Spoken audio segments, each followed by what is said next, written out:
Yo, yo, yo. What's going on, everybody? Jay the Great here, and today we are here to discuss the intellectual, or should I say, unintellectual attacks on power scaling. Firstly, let's invite Batman into the call, and we will get straight to it. I hope you guys are doing well. Please read the screen before your very eyes to get an understanding. We will get into this post above that you see right here as well, and decipher the purely fallacious nature of this statement. Give me a second here, folks. Find the board real quick. We'll get straight into it. All right, so starting out with this statement here. Someone responds to a post on X by saying the entirety power scaling is based on the idea that a character's overall fighting prowess is reducible to a single variable, a concept that has no relation to the real world or the vast majority of stories ever written. So essentially, this individual is saying that power scaling is a narrow-minded or narrow type of process that involves no need for multiple variables when determining who is stronger than who or how powerful an individual is. So that is entirely false, and that does not even remotely reflect what power scaling is. Power scaling is essentially the use of the scientific method to determine the power of characters in any such set fictional reality that it is appropriate for, right? And because of that, variables as a result are inevitably used to determine the power of these characters. So to try and paint power scaling as something that it is blatantly not is an illumination of someone that has resentment towards power scalers because perhaps they're bothered by them for whatever the reasons may be. They're bothered by them, be fair inferior to the good ones, whatever the case may be. Because power scaling involves the inevitable usage of multiple variables to determine power. Now, let me show you Six's response. I think he responds quite nicely to it. Let me find the post real quick because it's going to bring me into my next point. Give me a second here. So I'll just read what Six says. Shout out to Six. No, it isn't. You just made this up to fit your stupid ass narrative. I concur. Power scalers literally have separate terms for all of this. Hacks, AP, speed, DC, and skill. No one reduces it to a single variable. So that is correct. What's going on, John Bentley? What's going on, Laterion? By the way, folks, if you haven't already, please make sure to hit the like button. If you haven't already, it's greatly appreciated. It gets us up in the stream and the algorithm, and it just greatly aids the channel. So if you could do that, that'd be greatly appreciated. A second here. Yo, what's good? Yo, yo, yo. We got Batman as well. Yeah, we're going over this bullshit. I'm sure if you can see it on the screen, this shit that Six responded to, this retard talking about power scaling, and how it's, let me read it again. Where is it at? This retard says the entirety of power scaling is based on the idea that a character's overall fighting prowess is reducible to only a single variable, a concept that has no relation to the real world or the vast majority of stories ever written. So I basically already said that this guy's retarded because the very process of power scaling involves multiple variables. Variables is basically us using the scientific method for fictional reality. And the scientific method requires as many variables as possible to deduce an accurate conclusion. So this retard is clearly trying to paint power scaling as bullshit, probably because he resents the fact that he's retarded. So yeah, this guy's fucking dumb. And I was reading what Six said, which is basically what I was going to talk about next. He said, where's it at? No, it isn't. You just made this up for your stupid ass narrative. Power scalers literally have separate terms for all of this. Hacks, AP, speed, DC, and skill. No one reduces it to a single variable. Exactly. So that's basically what I was going to say. Power scaling, accurate power scaling anyway, requires every variable that is possibly usable to determine how powerful someone is. Obviously, the big three, AP, speed, durability. Those are like the big ones. Yeah. But there's other ones as well. Context, intention. Do they have killer intent? Do they not? The verses sort of like, or not. yeah, exactly. Are they holding back or not? the environment, the opponent they're fighting. Are there any presupposed weaknesses? Like, for example, Naruto with chakra natures offsetting other chakra natures. There's so many variables to determine. So this retard is clearly grasping for straws. And I look, Yeah. yeah, I've been seeing a lot of this on social media again. Like it's coming back. Like the anti-power scalers trying to shit on power scaling. Oh my Um, god. I know. I've seen Six fighting it. I've seen Troy fighting it. I've seen other guys that aren't Like, retarded fighting it. it's just to me, it's kind of just like common sense, like or like pretty logical to establish like power scaling. Because if you really think about it, like it's not like we're just like making shit up or being purely like Yeah, it's not from thin air. like for the word like we're literally taking what we're given from the author, right? Like whether Yeah. if it's anime, manga, whatever, we're looking at it, and like if we see a dude and he punches a tree and his fist starts bleeding, that's very fair to say, okay, he's you know what I mean? Like he can't punch through a tree, right? You know what I mean? Like he can get hurt Exactly. by a tree. You know, his durability is not strong enough, right? There's nothing wrong with that. Like we apply science in IRL in real life. What's wrong about applying science in fiction? It's Exactly. technically It's the like, same thing. We're just observing and evaluating, yeah, what's Um, weird, it's like it like causes anger from certain people. They like begin to have like this deep rooted resentment towards you for participating in it. yeah, It's like, yeah, if you want to enjoy the shit and not do it, you don't have to do it. But why shit on other people that are doing something that you don't want to intellectually involve yourself in? You don't have to fucking power scale. Fucking watch Naruto and enjoy it for its fucking birds and bees. Like whatever the fuck you want to do you. yeah, But like talking it's not shit, hard like bro, to yeah, like like, don't cry about it, bro. That's basically what we're saying, and I've been seeing it a lot. It's like in a way, I don't want to make this political, but anti-power scalers, they remind me of liberals. They really do. Liberals that cry about right wingers being good at something or having a good point and uh, basically spurging, like, oh my God, you're a fucking piece of like, no, you just don't have the we're just ability to crying about stupid yeah, shit. exactly. You're crying about shit, but you don't have the ability to refute it logically. You're just shooting insults, shooting bullshit, shooting fallacious rhetoric. It's like you're full of shit. It's Yeah. like you tripping. What's going on, Seal Reconciliation? Bob Joe, we get to your question. Joe Bentley, we're going to discuss that. What's going on, brother, by the way? Thoughts on the boys ending. So this probably will be clipped as well. Shout out Oh to the my editor god. for the W edits on the last one. The clip where we talked about Invincible did pretty well, so we appreciate you guys' support for that. Shout out to the editor as well if you're watching. Appreciate you, brother, for that. So But like, getting to the Jay, ending, yeah, uh, just I'll say this super quick. I like the narrative conclusion process for Butcher, like the characters, facts, certain things or whatever. facts, I thought that was absolutely incredible. I just was not a fan of how they took down Homelander. I thought that was a bunch of baloney. There was some facts. inconsistencies within the scaling and whatnot, and it was basically just an ass pull if you really analyze it. Yeah, That's all I'll say just for simplicity. I'll let Jay kind of give a more thorough analysis for you guys, and then I'll give more input. But that's all I want to say off the bat. Like, a great job narratively, but yeah, yeah, definitely. the Homelander fight, that was just about Yeah. So that. yeah, so to get into the boys' final ending, firstly, overall as a narrative, the season was underperforming enough to say it wasn't peak. I'm unfortunately I have to say that Yeah, it was good really rough season, overall. dude.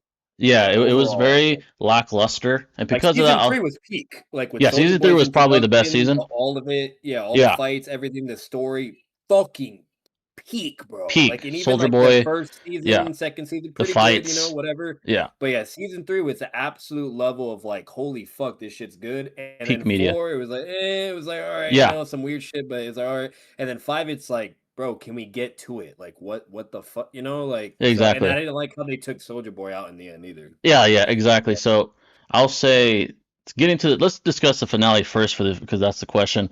The Yeah. finale was it underperformed. Now, am I gonna say it's fucking garbage? No, but it No, underperformed. no, no, no, no. The fight Now was still good too. yeah, there's good The fights. fight too was good. The narrative sort of exploration of themes and character development was probably the highlight of the season because when it comes to power scaling, which we will discuss, that was the flaw. The narrative the logical consistency in the power scaling was lacking. I mean, to go from Soldier Boy being able to escape Huey, Soldier Boy, and Butcher before getting V1 when they were trying to blast him in season 3 Yep. to then go to fucking his son and Butcher that's dying from fucking cancer. I mean, he was a soup, but dying from cancer, being able to restrain him, that's bullshit. Yep. After getting V1, which again, I'll admit there was no confirmation that he got far stronger, but that was what was implied. So for him to get held down by his still developing son and cancer-ridden fucking Butcher, that's very inconsistent and We contradicts know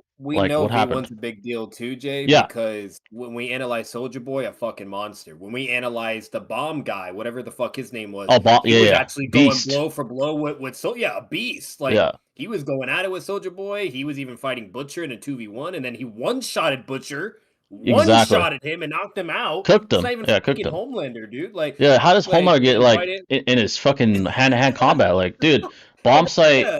dropped Butcher, but Homelander is like getting beaten. Like he was holding his own, but it was like almost a stalemate. Like how is that possible? I don't Yeah. understand that.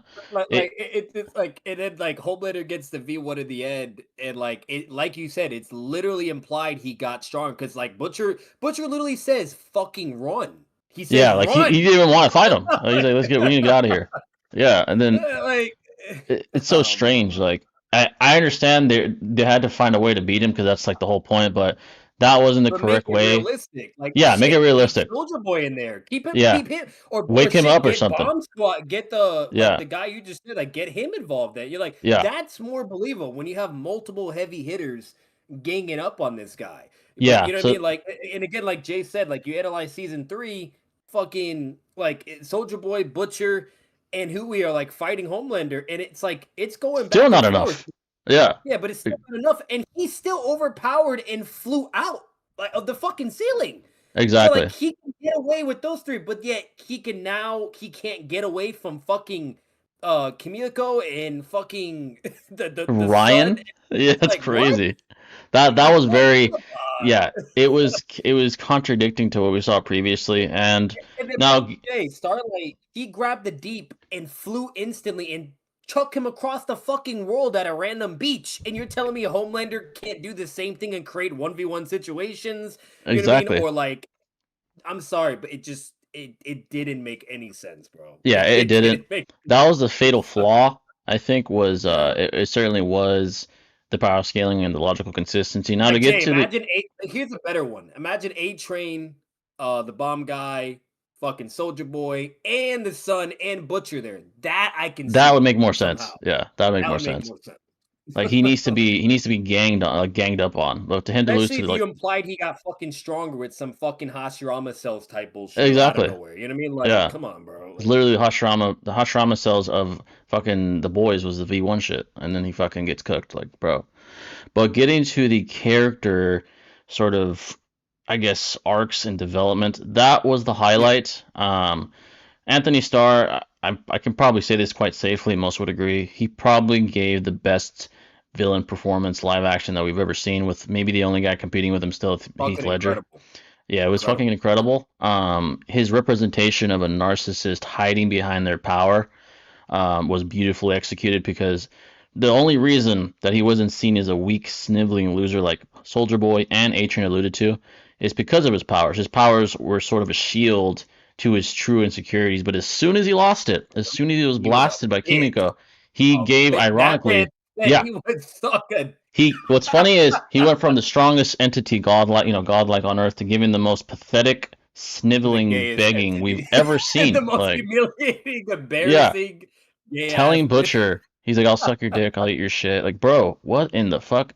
And that was a perfect representation of who Homelander really is when he no longer has a shield, which was his Like powers. Soldier Boy, you would never see that motherfucker do Hell some no. bullshit like that. He would have Hell aura. no. He'd be. But like, if anything, when we actually saw him when he knew he wasn't gonna win it or it probably die, he was like, "Get it fucking over with, Yeah, bitch." Like he he would went still king to talk peace shit. with it. Yeah, Yeah, exactly. He came to peace with fucking. death. Homelander is again the representation of what A-Train said before he snapped his neck. He's like, "You're nothing. Without these powers, what are you?" He's kind of foreshadowing what was going to happen. He's like, "Bro, without these powers, you ain't shit." And Homelander snapped his neck and had a react like a emotional reaction to that statement because he knew he was right, and we saw that confirmed. when Kimiko blasted him. He wasn't shit. He had the most pathetic display on national television, and Butcher, That's another thing, took him Jay. out. Kamiko, like, bro, how many times was she always typically useless in all the fights that she was in? And how Yeah, many times she gets immediately incapacitated where she's now out of the fight? But yet now in the finale, this man is blitzing her over and over with the she's lasers, and getting now out up. of nowhere, yeah, out of nowhere, he can't sever her body. He can't incapacitate. He can't. I'm like, huh? Like, Yeah, like all of a that sudden. made no fucking sense. That was the only threat. Like his only Yeah, kryptonite to depower him was her, but yet he can't easily incapacitate her. Like what? Like exactly. that made no fucking sense. Like his lasers weren't even going through the fucking wall. Yeah, it was very, Like very it's strange. like It he was got like, nerfed. Like yeah, it made no sense, dude. very apparent nerf. Like That was the fatal flaw. Character development was brilliant. The themes that were explored, very brilliantly yeah. done.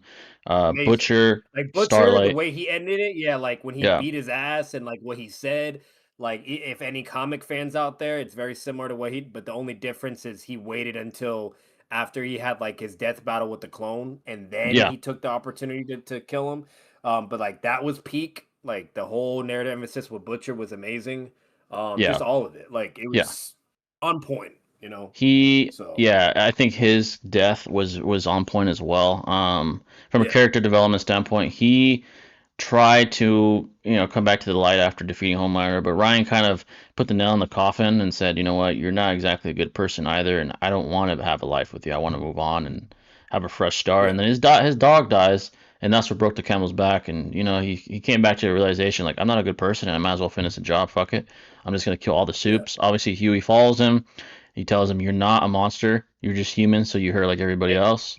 You know what his And name kinda reminded me too, Jay, yeah, with Butcher, is like you either die a hero or you live long enough to see yourself become a exactly, villain. You know what I mean? literally It was what it kinda was. that Yeah. scenario with him, you It's know? like embodied. So, Basically, what Harvey Dent said was embodied in Butcher. Like yep. he lived long enough to become a villain, Yeah. and he died. He still died nobly to an extent because he Yeah. hesitated pulling that trigger at the end because he did see It seemed like Huey he as wasn't either. Like, when he yeah, saw his brother, he kinda came back to the light, but then at the yeah, same time, after Huey shot him, he then reconfirmed and said, "No, you did the right thing because I wouldn't have stopped." So, meaning he still would have done it, but he yeah, didn't exactly. He hesitate. like Yeah. alluded to he Oh, still would have. He's like, I'm yeah, basically implying like maybe I did hesitate, but yeah, you did the right thing because yeah. I'm I burnt. would have kept Like going.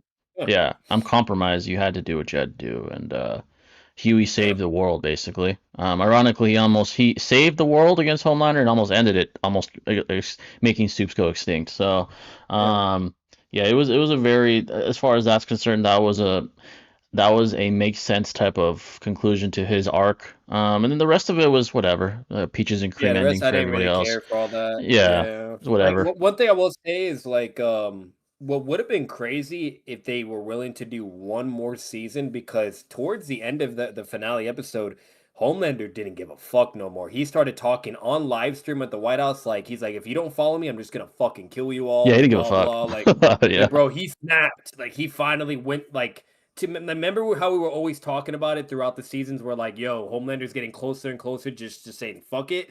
yeah, And then shit's gonna pop off and be crazy. He's just gonna be like a tyrannical Superman, basically, you know. exactly. Um, and that's literally what's about to happen. But they got their shit happen, whatever. But imagine if like they did one more season, like to where we see like just Homelander going crazy, like just That's what doing we some were hoping injustice for. Superman shit, Yeah, right? Yeah, that would have been fucking peak. And then they peak. have like that finale badass, like fight against him in the end.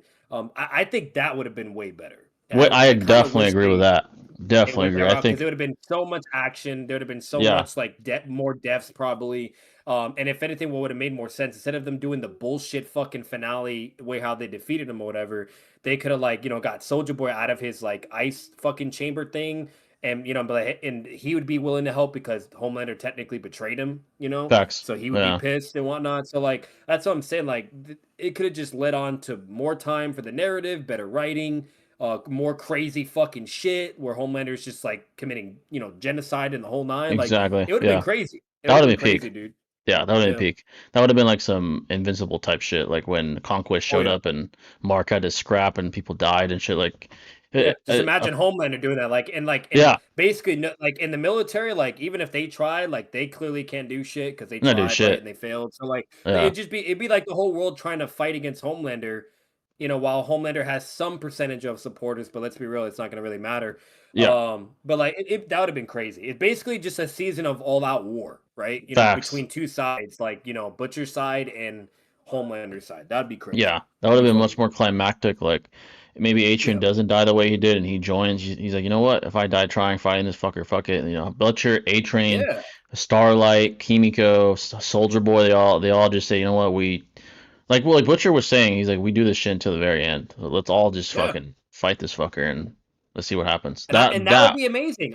yeah, I could honestly see like that would have been fucking peak, that bro. would have been peak. That Like, would have been fucking peak. That would have been like some uh, fucking Dark Side versus Justice League type shit. Just go for it. yeah, That's what they should have done, but we got what we got. It wasn't yeah, peak. we It got what we wasn't got. ass, but it wasn't peak. It was okay. It No, was good, arguably good. Maybe a 6 out of 10, maybe 7.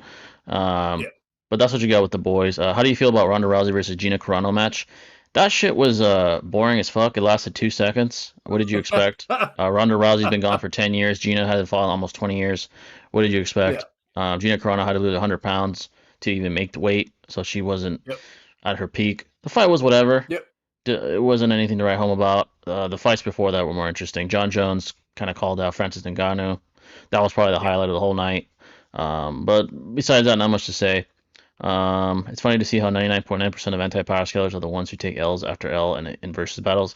Yeah, it's a way to cope with their intellectual inferiority. They shit I on just people, and I that's how try they to cope. understand process, Jay. Like it Yeah, literally makes no sense. I don't it doesn't. understand how they can't believe in the concept of power scale. Like again, it's not like we're just like for instance, like pixel scaling and all that. Like that we're Yeah, not doing that, right? Like yeah, we're that's not going that bullshit. far. Yeah, that's bullshit. We're not doing Bullshit. any of that weird that I can understand. You know what I Yeah, mean? But like it's not what we're doing. And I feel like that's like their confusion. They think like maybe that's their perception of it. They think it's something like around that where it's just blatant bullshit and like no, like obviously the author's not going to care about pixel fucking scaling or whether you think this guy can destroy a galaxy based upon his fucking art, you know what I mean, and whatnot. yeah, And exactly, like that's a exactly. whole other thing. Like, no, instead we're just using basic observation or evaluation skills. And like if the character blows up a fucking moon, okay, he's moon level, right? That's what Like, it is. Yeah, so exactly. I don't know. Like it's like doing basic math, right? Or calling out the fucking basic colors, the color red or green or what. Like, what's the problem here? Like, it's not Yeah, like we're saying lies. yeah. It's not Like, lies. It's basic uh, analytical thinking with yeah. presupposed knowledge of what we know, and obviously authors that write manga are going to presuppose are going to write with the intention of using what we know and But combat like the Jay, way if we we use that perceive it. logic, does that mean like any analysis or like evaluators for professional sports are they just full of shit? Are Exactly. whenever they call out what that fighter did? Oh man, he can throw that punch and he was able to knock this guy. Like what is that? Just that's bullshit too? Because Yeah. you're technically analyzing a fighter in real life Yeah. or what they could like. I don't understand. It's the Yeah. same shit. What it really Like, is, when you peel back the layers, uh, it's just people trying to cope with their ignorance by shitting on things they don't understand, and their yeah, justification is that, well, we don't know for sure, so that's all just an appeal to ignorance. That's like saying I'm not gonna avoid getting a death-eating virus because I'm not 100% positive that this antidote or vaccine will work. Like that's retarded because the yeah. probability and the studies show that there's a very high probability that you'll survive as opposed to not taking it and dying. Like it's pretty fucking it's pretty fucking simple. So it's the idea that definitivity is necessary, that's illogical because perfect scenarios, perfect conditions are basically non-existent in our imperfect reality. That's not an attainable goal even in the real world. Science in the real world can't attain 100% definitivity in fucking anything. Nothing. That's not the way the Not world even shit operates. like in the real world and like with all the technology we have with the fucking geniuses we have as scientists, like not even Yeah. they are perfect, bro. No, definitely not. I don't like again, the only difference between IRL reality and fiction is one is just in based upon someone's imagination and an alternate fictional like whatever the fuck you want to call it, Yeah. while the other is actually in the real reality world, right? That is Exactly. the only difference. There's nothing more different about it. Like, and the only time where I guess you can eventually now say like, oh, like where it gets a little bit more complicated or complex is like, I guess like I'll use Naruto as an example. Like, let's say they start doing jutsus, right? Like, and like chakra, right? Like, obviously that is like, huh? But at the same time, it's not really that hard to understand because like, think of human beings like in our world, we have energy, right? You know what I mean? We Yeah. have water in our bodies. Like we have the things that like muscles, right? All that. We have things that basically like, it like makes how our body operate.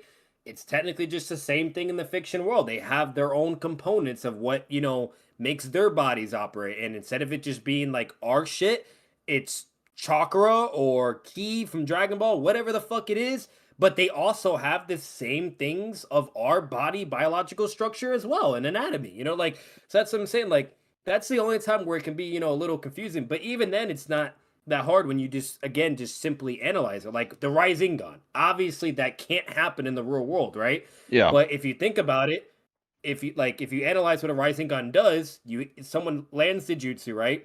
It hits the person, then it like makes everything swirl up from the inside and makes you combust from the outside, right? Because we Yeah, see how exactly. like it damaged the water tank or whatever.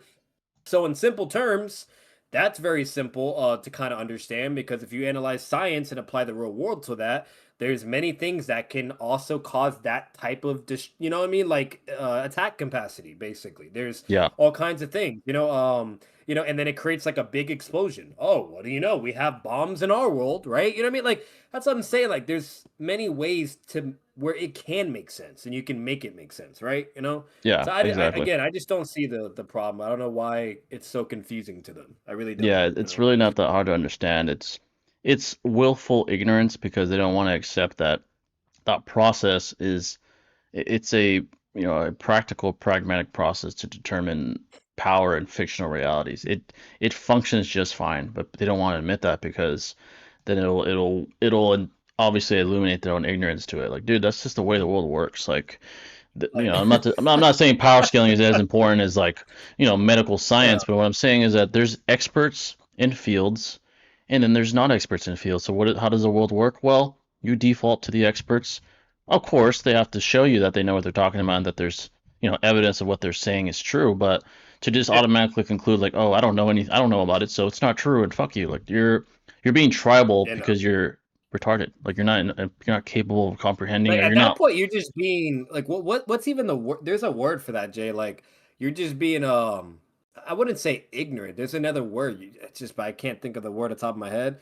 Like Yeah. just it doesn't like I don't know. They're just being in denial, Yeah. basically, right? Like they're just not. They're literally just not even accepting like just simple logic and reality, right? Exactly. That's all it is, you know. Yeah. But Like we're supposed to be I'm supposed to be 2v1ing the Walkie Talkie podcast folks. They said they're ready. sheesh. Let me confirm with them and we're gonna hop on their shit and it's gonna be Lee versus Sasuke tuning exam versions, by the way. Nice. Uh and I think they're okay with Batman modding. I don't think it's gonna be any Yeah. bullshit, but yeah, let me let them know real quick. Yeah, just be to make sure everybody's talking, no, no cutting off and shit. It's just productive, but I don't think it'll even get to that point. You guys seem pretty chill, so Yeah, it'll be chill, it'll be fun. It's been a let me let the people know real quick. Let me change the unpinned message real quick and put a new one. Debating Sasuke versus Lee with Walkie Talkie Podcast. Should be fun, folks. I'm pretty prepared. Um, it's a fun discussion, so let's see what happens. Let's see here.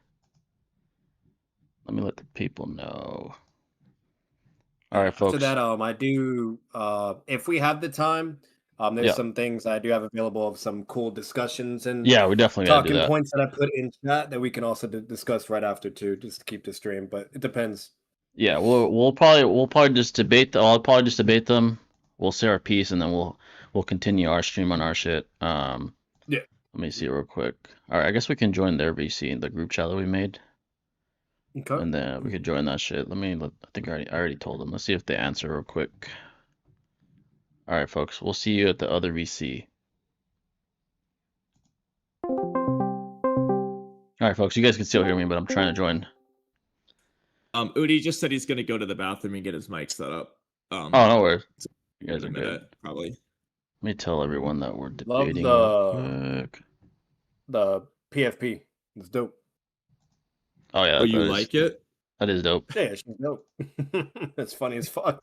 That shit was Yeah, Yeah, peak, no, actually, peak this was trolling funny with because Toby I and can't Data. believe I got this to work because it was based. I used vidIQ's thumbnail maker to convert a sketch of this that I had into this, and it worked so phenomenally well. There you go. Fuck yeah. So impressed by it. I was like, I have to change this now.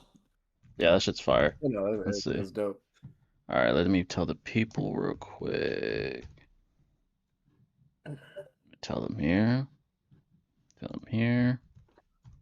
And tell them here. All right, folks. We're just waiting for Ode to join. And we will begin this debate. One of the classics. I'm assuming he's Is the getting audio still coming through near, or did you pause your stream for the moment or whatever, Jay? Oh yeah, it's still coming through. Yeah. Okay. I was gonna say Udi's I was about to probably gonna blast. need another I was minute about to blast after. some music, but I'm not trying to give you copyright. That's all I was Yeah. asking. Let me see. All right, folks. So for you guys who aren't aware, we're going to debate tuning exam Sasuke versus tuning exam Lee. I'm going to be Sasuke's side, and then there'll be Lee. So just so you guys know exactly what we're discussing real quick. Yo, yo. Hello. Going on? All right, folks. Everyone's here. Feel free to enjoy this one. Let's see real quick. Let me pull up mine. Oh, there we go. I can see the stream now.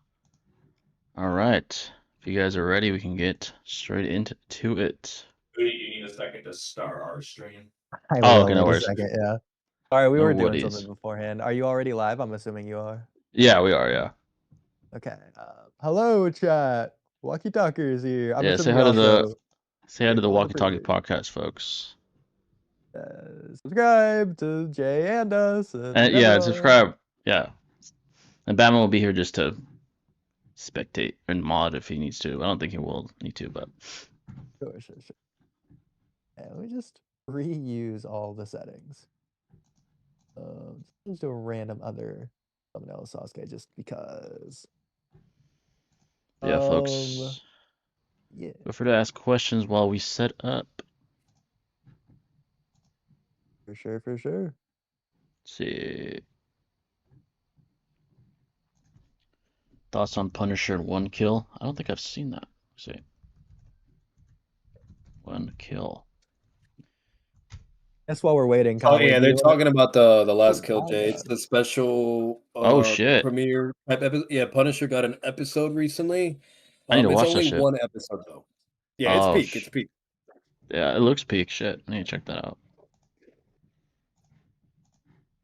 All right, folks. Any questions? Feel free. While we My prepare. audio was totally messed up there to where Batman was way louder. Okay. Should be better. That down. Okay. I will press the go live button. Yes, sir. We'll see if it worked. Probably did, but good to double check. All right, we are live. Yo, yo. With the coolest guys of all time, we got Jay. Yo, yo. And Who else?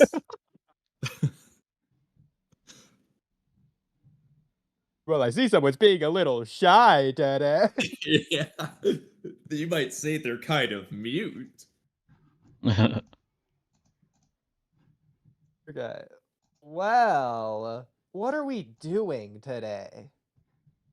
Well, okay, Udi, you're a god, but Jay already told his stream what we're doing. That's Yeah, well- But to be right. fair, For those who Jay, wouldn't know, no, there's actually, I think we Sasuke should have tree. Purple Fang tell our audience what we're doing today.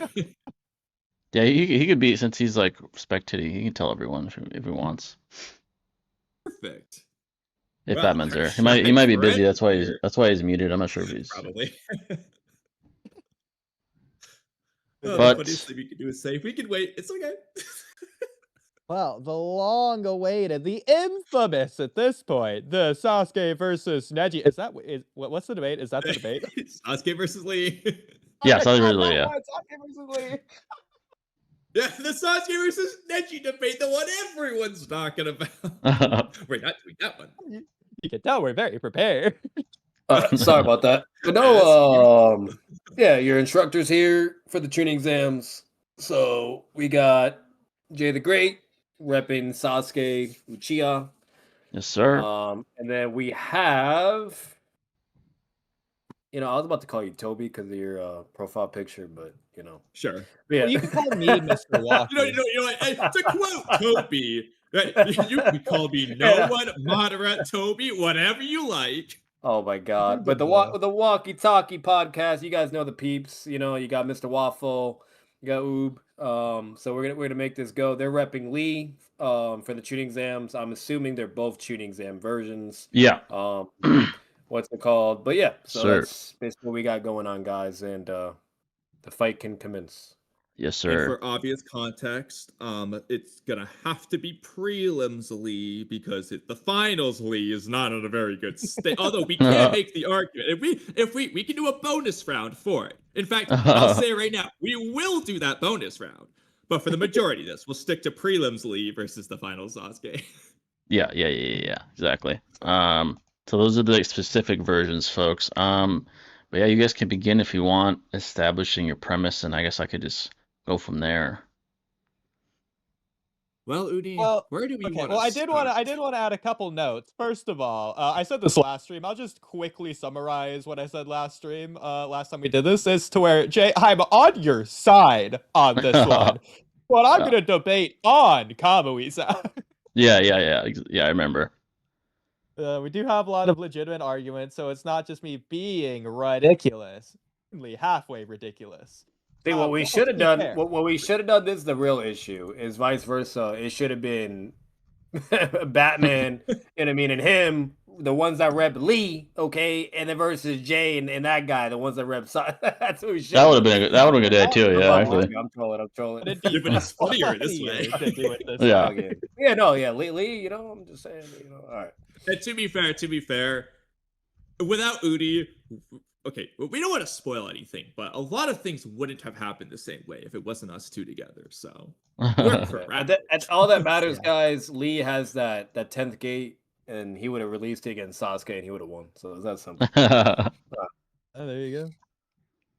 So I will preface this by saying, Jay, this is going to be entirely unfair because we have so many arguments that, for the sake of time, we're going to have to do like every argument with you just reacting to it. Yeah, let's see. And more than anything, our goal today, it's not to win or lose. It's to make you perplexed. So, Conway, we did discuss this. But I forgot what we were supposed to start with. I only remember what we're going to end with. Okay. I'll just share my screen, and then we can all just follow along as I say the argument. Just make sure not to overly read the words and focus on the pictures. Yeah, so we're going to scroll all the way up. Okay. So we'll start with the Sasuke, the anti-feat for battle IQ. So, Jay, did you notice when you were watching Naruto that Sasuke is stupid and wasteful? Let's see. Well, Sasuke wasted his stamina, which Lee pointed out Sasuke can't maintain that speed for as long as Lee can, by showing off his speed in taijutsu against Gaara, who could just put his sand armor back on anyway when Sasuke has Chidori, which would much more easily pierce the sand armor than the sand ball. And Gaara realistically would have just let Sasuke use Chidori anyway, given that Gaara let Lee take his weights off, etc.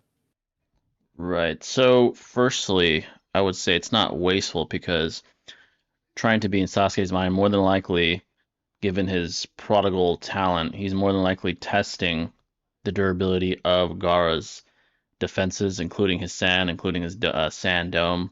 And simply put, he's trying to utilize less chakra, which his Chidori does take. As if I'm not mistaken, he can only use a handful of them.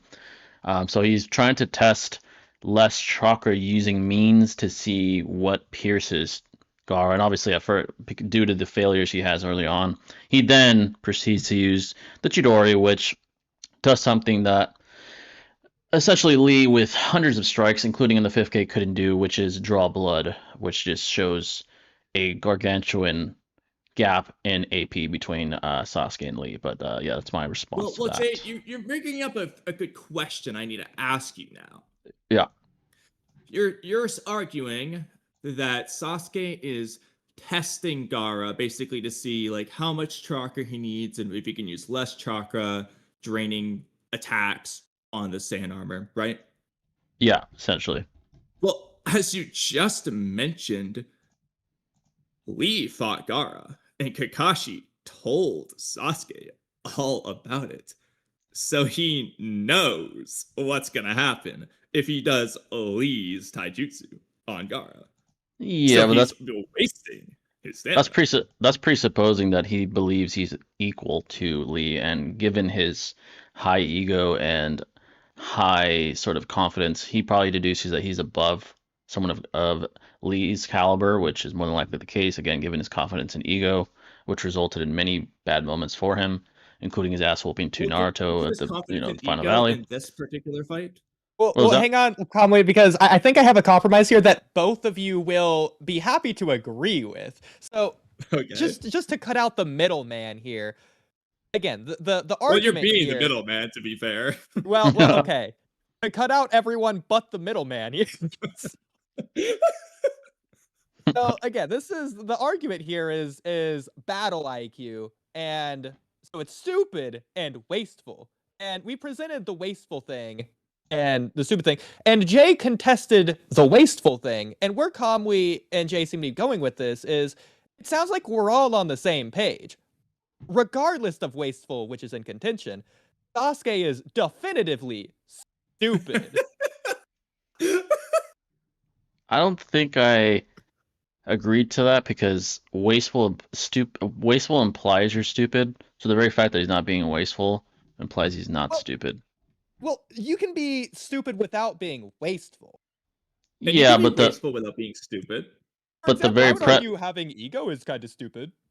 Not necessarily. That's a double-edged sword. It depends on the, I guess, scenario that we are questioning and on whether or not ego is beneficial in that specific scenario.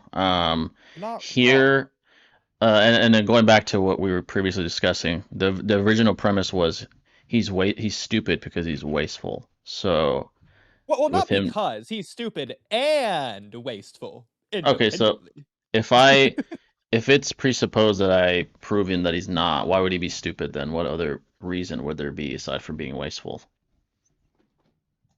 Got it? So to be honest, I was looking for something and I wasn't listening. Can you say that again? Yeah, if I have proven that he's not wasteful, then why is he stupid? What other reason would there be? Proven it. You've given an argument for it. Can you refute but I wouldn't say you've proven it? Well, can you present say for a second that he has proven it? So, what from there for the stupid? Are you asking me to continue this argument for you? Yes. If either that. Okay. All right. Yeah. Actually, go ahead. Yeah. Okay. Well. This is what first I say. This is gonna be the dumbest thing that first popped into my head, but I'm gonna say it anyway. It's stupid that Sasuke's being arrogant against Gaara. I would say, being arrogant would be not improving his strategy in the very altercation because he improved upon it. He deduced at first, okay, let me attempt taijutsu strikes and to see if that level of force is sufficient to bypass Gar's durability.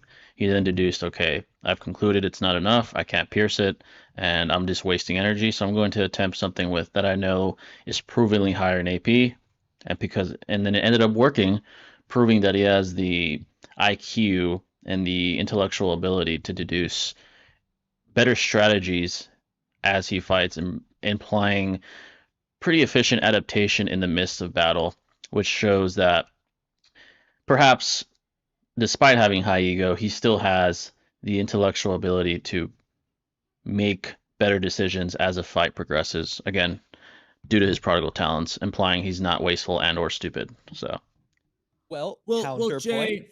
Oh, go ahead, Colin. Oh, well, now I'm curious what you were gonna say. Okay. but- Counterpoint. It's Yeah. pretty stupid to not start with Chidori.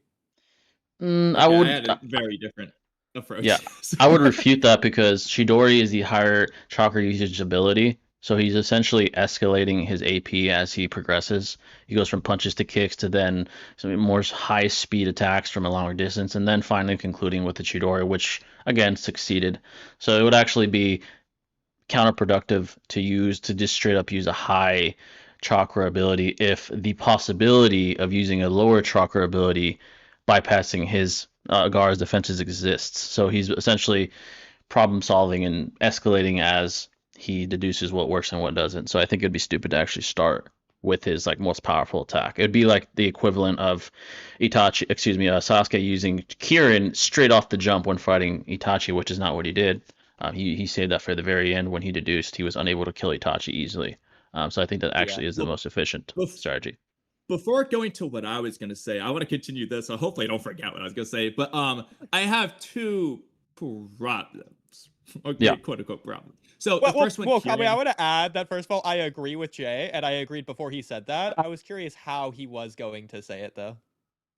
Well, I don't think Kirin's applicable because it's similar in like a lot of instances where opponents try and figure out the other opponent, like Naruto and Sasuke versus Jigen. They don't start in their full avatars. Well, I completely even though agree, they're Moody. That's not the point here. But okay. That's a separate thing.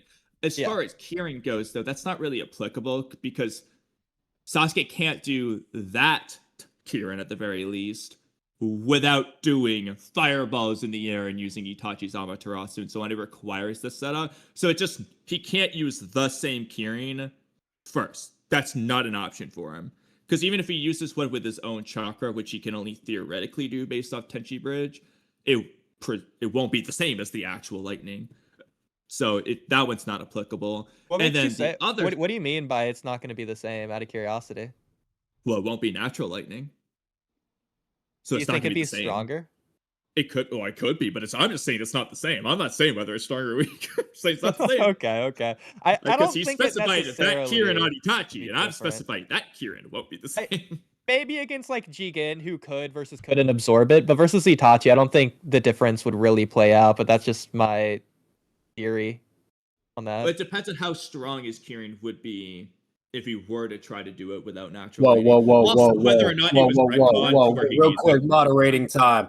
You guys can't debate each other. You're debating Jay. Yeah. Okay, to be fair, that's Wrong that's team. normal. Wrong team. Yeah. Okay. So back to the Chidori point. Okay, so I understand what you're saying, Jay, but you also got to keep in mind Kakashi is training Sasuke to learn Chidori, to use Chidori on Sasuke. Sasuke has a limit to the number of Chidoris he can use per day because of his chakra reserves being a limitation. So he can use 2, 3 would be too much, minus curse mark, or else curse mark shenanigans or running out of chakra, things he needs to avoid. So he has a safe limit of 2 because of his chakra reserves. If Sasuke wastes his stamina, he therefore will have less chakra because he can't convert as much stamina into chakra. So he's effectively wasting his chakra. If he wastes his wastefulness, the most wasteful person of all time on his stamina, he will have less Chidoris to use versus Gaara. The thing he knows he needs, because that's what Kakashi taught him for Gaara, because Kakashi told him he needs Chidori for Gaara. So he's moderator, am I allowed to counter my side's own point? It's If I illegal want to. because technically the opponent could say, "Oh, Jay has an idea," or he could take advantage and then go move upon that claim, et cetera, et cetera, et cetera. But if you guys are cool with it, like I don't care. And if Jay's cool with it, cool. But yeah, just say, you know. Well, unfortunately, I It's am kind of like cool a with plot it. twist. Like you're pulling an Itachi. You're like killing the whole Uchiha. You're supposed to be on the Uchiha. I'll at least I'll at least let Jay go first.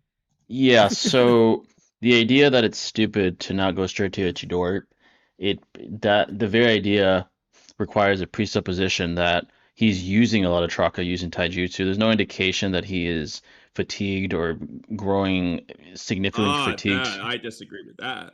He might be growing, the pain that he is experiencing due to punching the dome and having the risk of being crushed by the dome with the sand sort of like engulfing his arm. That's there, but there's Ignore no. the first image I just sent.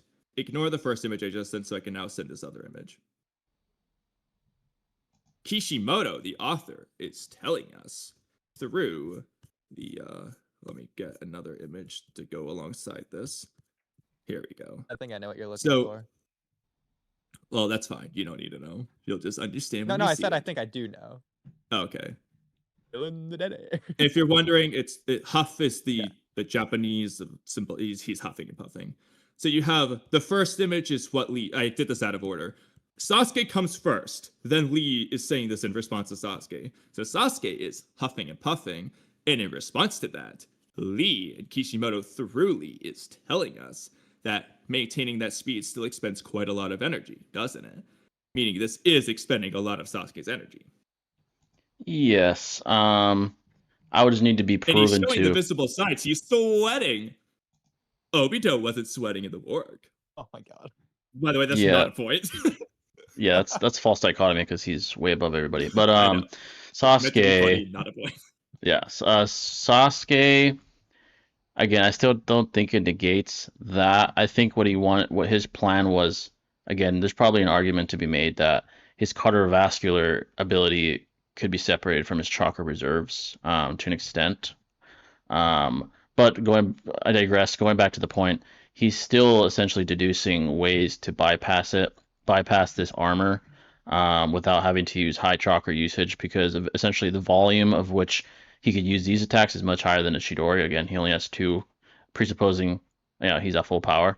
Um, we just don't know how much fatigue is required to where he's only able to use one, for example. I think that's kind of grasping for straws, and Sasuke would know better than we do on how much energy he's able to expend before he's down to just one Chidori or perhaps no Chidoris.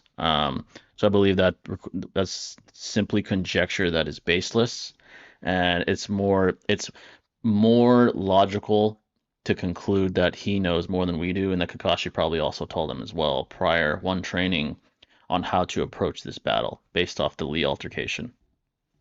But Jay, Sasuke uses Chidori in response to Gaara's Sand Shield. Would you agree with that? Yes, after enough testing of it with his own taijutsu, yeah. But if Gaara never uses the Sand Shield, how can you prove that Sasuke would have ever used Chidori without just continuously using taijutsu and wasting more stamina? I think it comes down to whether he draws blood, because he never did. I think regardless of whether or not he's using the dome or not, he still would have continued to test. And if he reached the point he does here, he would have came to the same conclusion. I don't think the form of defense matters more so than the results of his taijutsu's sort of effectiveness on Gaara's defensive more so. The way I remember this scene is that they're both expending a lot of chakra because the Sand Shield takes a lot of chakra, and Sasuke doing the Lee speed takes a lot of chakra. And then Lee's commenting on how, oh, I wonder which one's going to run out chakra first. Oh, this is a bad idea for Sasuke. And then Kakashi says, no, it's completely fine. This is why I taught Sasuke the Chidori, so you don't run in the same so Sasuke doesn't run the same problem as you, Lee, because Lee obviously didn't have a kill move in this instance. So in this case, it's almost like the Chidori is like the replacement for the gates if you put like Sasuke and Lee in the same situation. Yeah. Yeah, you're close to how you're remembering it. The difference is, so Lee has his statement about using a lot of energy. Kankuro has his about Gaara using a lot of chakra with the sand armor. And then Guy, and then obviously Lee's thinking well, that taijutsu alone can't beat the Gaara. Guy's Yeah, thinking the because he same thing. saw it You with watch this, you know that the taijutsu alone won't Yeah, work against yeah. Gaara. So why did he have him do this? And then Kakashi explains it was all to get him to the speed needed for Chidori here. More realistically, because that doesn't make sense, just as like a small rewrite, how I would probably have Kishimoto have explained that is he wants Gaara to be low on chakra so that countering the Chidori would be more difficult. Or another alternative rewrite, which is you could argue is the case, but just saying it directly. And I know we're getting off topic, moderator. All right, let us do it. It's our thing. Would be basically because obviously in the hindsight, you can use Chidori while standing still. We see this. There's a little bit of a retcon with that. So you could just make it blatant.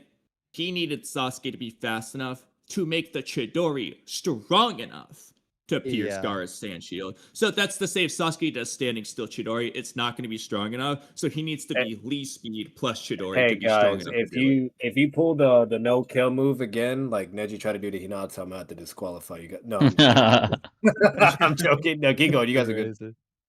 Yeah. No, I But I do think get that what would be Kamui good in the saying. hindsight of the story. It makes perfect sense for the fight, and then it just like continuity wise, it keeps things more consistent. So that's more consistent. I still think that's a little bit weird because obviously Sasuke isn't using the Lee speed exclusively for the Chidori. He's just randomly using it as well. So that's like also a little Well, bit yeah, at the weird. beginning of the fight, he's just doing it. But again, if the reason to teach him the Lee speed is for the Chidori, then it's weird for him to use a Lee speed in this instance without it. But it's not the end of the world or anything. He's Yeah. got it. He wants to flex it. Yeah, so with the Wasteful, as the argument would say. Yeah. so with the arguments provided, do you guys have anything to add or to refute why? Well, I do want to add one thing. It's technically Yeah. on Jay's side, but I'm just down a lot of them. Sasuke, it doesn't matter if Sasuke. So this is just the weird thing, anyways, to where Kakashi says, "Oh, you gotta watch out, Sasuke. You only have like 3 uses of Chidori because you're chakra." But like, it seems like no matter how much how much chakra Sasuke uses in this fight or in the final fight of Part 1, he just has that 3 Chidori limit. Period. I know Like it doesn't Sasuke make can sense. spam 100 fireballs and he'll have his 3 Chidori limit. It's like some completely other chakra reserve from his chakra reserves. Yeah, I think it is kind of Chidori's, weird how obviously. that worked out. This is weird. Unless you could argue to make it make as much sense as possible, is that Kakashi's saying it and he's implicitly saying it's not explicitly saying it. It's that within the general way of fighting style you have, so like Sasuke using taijutsu, maybe a couple fireball jutsus and so on. Like the way Sasuke fights, he's only gonna have 2 Chidoris. Actually, So okay. basically to say Chidori's most of the chakra draining jutsu, but like he's factoring in the other stuff that Sasuke typically does. You could argue that. So Kami, I would agree with that if not for seeing Sasuke's Chidori training, which seems to be only him doing the Chidori. I agree. However, you can argue that off screen, Sasuke was just doing the lead kicks or lead. You're not wrong because Kakashi would have had to train him that anyway, so I could see that. Yeah, I mean, he was training the taijutsu anyway. Okay. So yeah, and we've also seen the fireball jutsu carve, craters into the ground, so that could have done some of the craters too. Yeah. So going back, if you guys have anything to refute or counter my argument that establishes. Well, I had something that you said earlier, and to be honest with you, I'm iffy on it, but I can just present it for fun.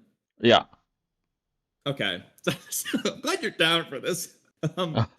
So, do you think that Sasuke believes that he can hit harder than 5th Gate Lee's Hidden Lotus? I think like an individual Sasuke punch will be harder than a 5th Gate Hidden Lotus from Lee. Does Sasuke think that? I believe he thinks it. Knowing his high confidence, he perhaps believes it, but I don't see how it'd be relevant in determining his superiority to Lee. I will note, and I'm so sorry, Kami, for being against you every step of the way here, but Sasuke never saw 5th Gate Lee, or really any Gate Lee, or the primary Lotus at all. But obviously Kakashi could show him to get him to the Lee level or whatever. We don't know if he did do that. He probably didn't do that, as a matter of fact. That's but not how just wanted to Kakashi point that out. explains it, no. I'm gonna be honest, Kakashi's explanation is kind of ridiculous, but that's besides the point. Yeah. It just makes 0 sense regardless. Yeah. So, without being You challenged, have to be basing it off of whatever Kakashi tells him about Lee and the gates. yeah, that's the only information he'd have that could possibly be And received. do you think Sasuke presumably is aware of the fact that he's Lee speed now, like around Lee speed? Honestly, to him, as long as he gets Kakashi's nod of approval that he is within the realm of power and physical prowess necessary to at least compete against Gaara, I don't think he cares about his comparison to Lee. Obviously, it'd be ideal to hear, "Oh, you're faster than Lee," as Lee failed to ever draw blood from Gaara, which again establishes Sasuke's superiority. But in the end, all he needs is that nod of approval. And I guess you could argue that would involve Kakashi deducing that he has superior physical prowess to Lee, as again Lee failed to defeat Gaara, even in the fifth gate. So, yeah. Because this scene is just weird in general. So, in case people don't remember how it goes, is Sasuke has the Sharingan, so he can copy other people's jutsu. So, Kakashi tells Sasuke to imagine how Lee would fight and copy your imagination. And Sasuke does that. Like, that's the explanation. Obviously, that makes 0 sense. Again, he didn't watch Lee fight Gaara, but he's doing the exact same moves and everything. And Kakashi did watch it with the Sharingan and copied it, which is what it should have been. He's actually basing it off of his like pre-first exam fight against Lee. I know, but those moves is what Sasuke's quote unquote copying, but it just turned into the other. He's copying the moves he did against Gaara, which makes no sense. Which only makes sense if Kakashi just did them for exactly, but it's not explained like that. But that's the only way it makes sense. Yeah, going back to the battle, because there's some red herring involved here. What do you think, besides, which I believe I've challenged, Sasuke being wasteful and stupid, what other reasons do you believe that are there to establish Lee beating Sasuke? Well, I guess go into whatever's in your spoiler text, Udi, whatever that is. Okay, yeah, we'll go down to the next argument here. Well, actually, real quick. Okay, real quick. Yeah. We might as well do this. I didn't see it anywhere in our things. It might be in there somewhere, but so I'm gonna preface this by saying there's a way to argue against this, but I'm gonna do it anyway. So Jay, Odie, go to that. Yeah. So what was that about Lee not drawing blood from Gaara? Oh my god. Where was that? What was that? Well, this was in the Lee versus Gaara fight. Let me see. I have to find that. I'll send. Would you like me to send you the entire page? Yeah. Okay, 1 second. Let me zoom out a little. Okay, Kamui, if you're doing this, you might as go all the way and use the Lee is like omnipotent or whatever from the side text of this. Oh, I don't remember where that is. Do we have that anywhere? We made a video about it a long time ago at the very beginning of the channel. Oh, well. We'll just ignore it for now. Remember what the title? Did you title it anything about like Lee being omnipotent? I titled it Lee is omnipotent. Okay, let me try to look in our video catalog, I guess. Just to find it that way, it's probably going to be our best bet.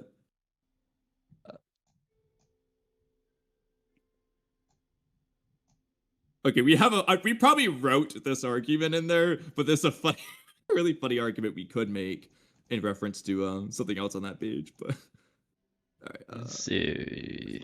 Kentucky might not be omnipotent. It might be something else. I'm just gonna search Lee. Yeah. We got trippy, canceled Rock Lee, something. Definitely not that. Biblically accurate Rock Lee is nuts. Is this gonna be a paradox thing or?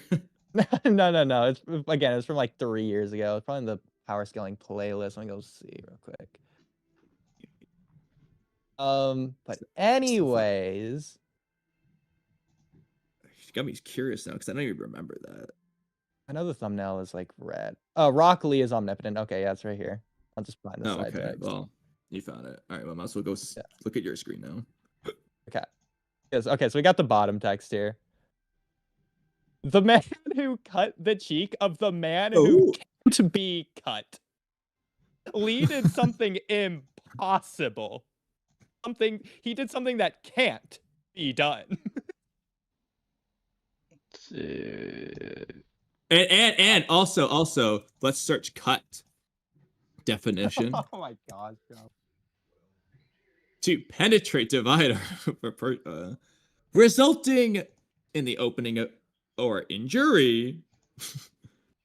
Cut person definition. Low key, this is kind of changing my mind on this whole panel, Kamui, assuming the reason that you posted it is what I think it is. Well, well, what do you mean? It's well, okay. I guess now I'm curious what you think it. Well, I'm gonna wait for Jay to say it first. Okay. But yeah. Anyways, Let's Jay, see. what is your interpretation here? Okay. It seems that it's not a cut because we later see in the next chapter that his shell is slowly starting to dissipate from his original skin, like his actual skin, and that cut is not present no longer. So I don't think I I'll think prove Gar that didn't just heal it. He's a tell beast. I mean there's no indication of that. It's just what's indicated is that his shell is beginning to essentially like kind of come off his body, and that cut is no longer present. Well, is Gaara's cut from Chidori ever present at the end of the Konoha Crush arc? Oh, he's bleeding profusely. And he even Yeah, says this is is the it first like time God? I'm gonna see if it's God. this is the Actually, first not time gonna I lie, it might bleed. just... First time I bleed, he says. Well, what if Gar just didn't realize he was bleeding? He can't count the 6 after all. The blood itself is what made him triggered. If that was the case, he more than likely would have reacted the way he did when he actually had But blood. it touched his hand when he triggered it. It doesn't touch his hand here, so he probably just didn't realize. Stupid. He would have felt on his face. What I will Well, can you prove that? He has nerves on his face that would prove it. Can you prove that? Kamui. We're not supposed to be the annoying debate, is it? Okay. That's axiomatic. He wouldn't need a defense if he didn't feel pain. That contradicts. That proves it. Well, that's not necessarily true, because pain just tells you you're injured. If He doesn't feel winces. pain, he can He still be winces to injured. punches as well. That indicates pain. When do you see him wincing punches? When What are you referring to? Sasuke punches him. The end of chapter 111. I'd be curious to see that. Yeah, I'm just curious. So to counter one of the things Jay said on this, though, it's the idea that Gaara could have put the sand armor on after he got cut here, implying that obviously if the sand armor is over top of the cut, then you wouldn't be able to see it anymore. Wait, what did you say? Can you repeat that? If Gaara didn't have the sand armor on when he got the cut here, he could have put the sand armor on afterwards, and then the armor would be covering the cut.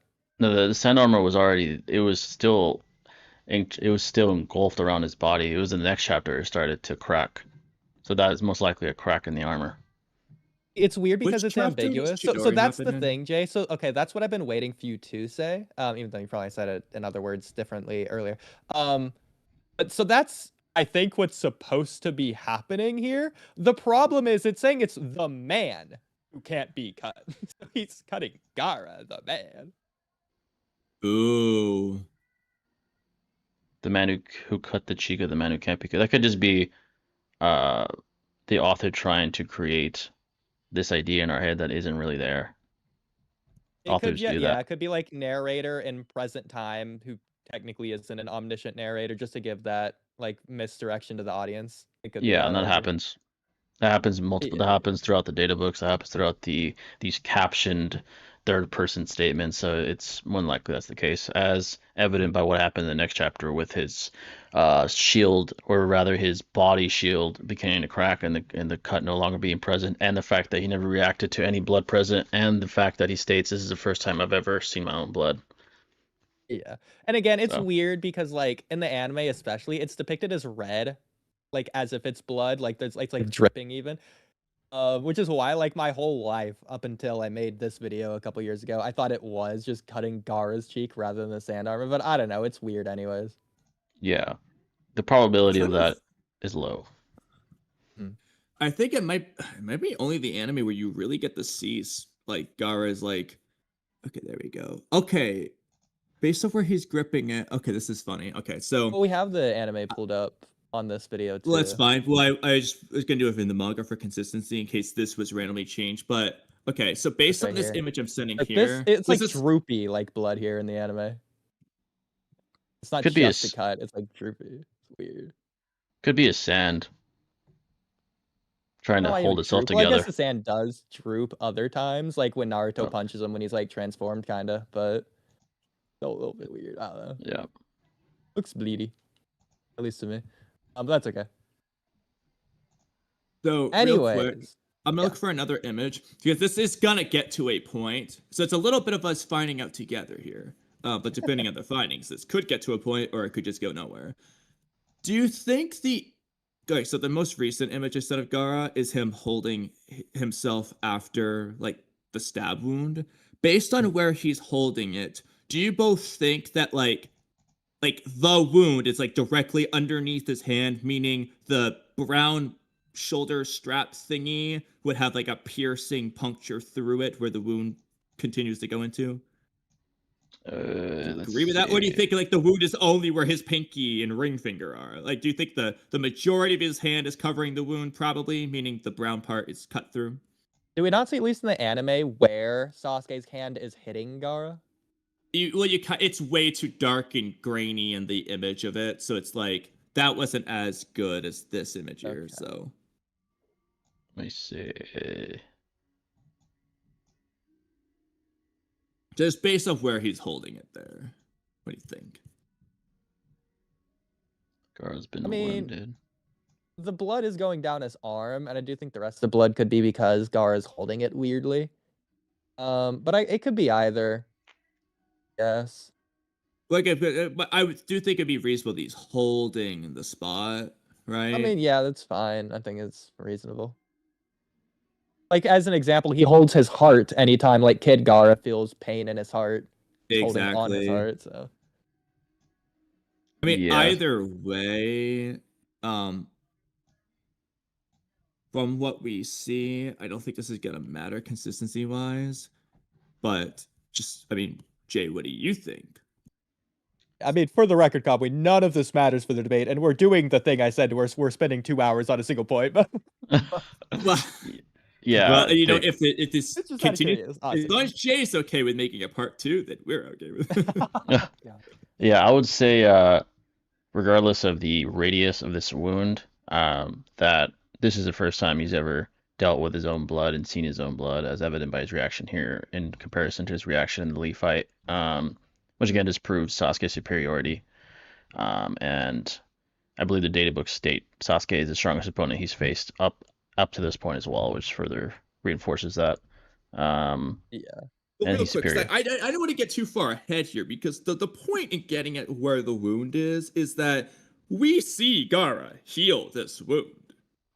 So he does have healing. Yeah, but this was a blatant tailed beast intervention. After he bled is when. No, this is before the tail beast When is is this? awakened. Like, it's like taking over. He's already healed. I believe it started. Let me see. I was just looking at the chapter real quick. If you look at the Tamari get away from here, Shukaku hasn't come out yet, and we can see there's And even no Sasuke injuries. says, "Oh shit, here it is."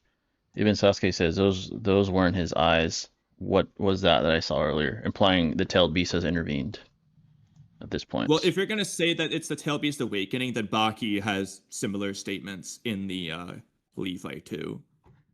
let's see. So we could just say the same argument happening there. I think I saw the chapter 80, 82, 83.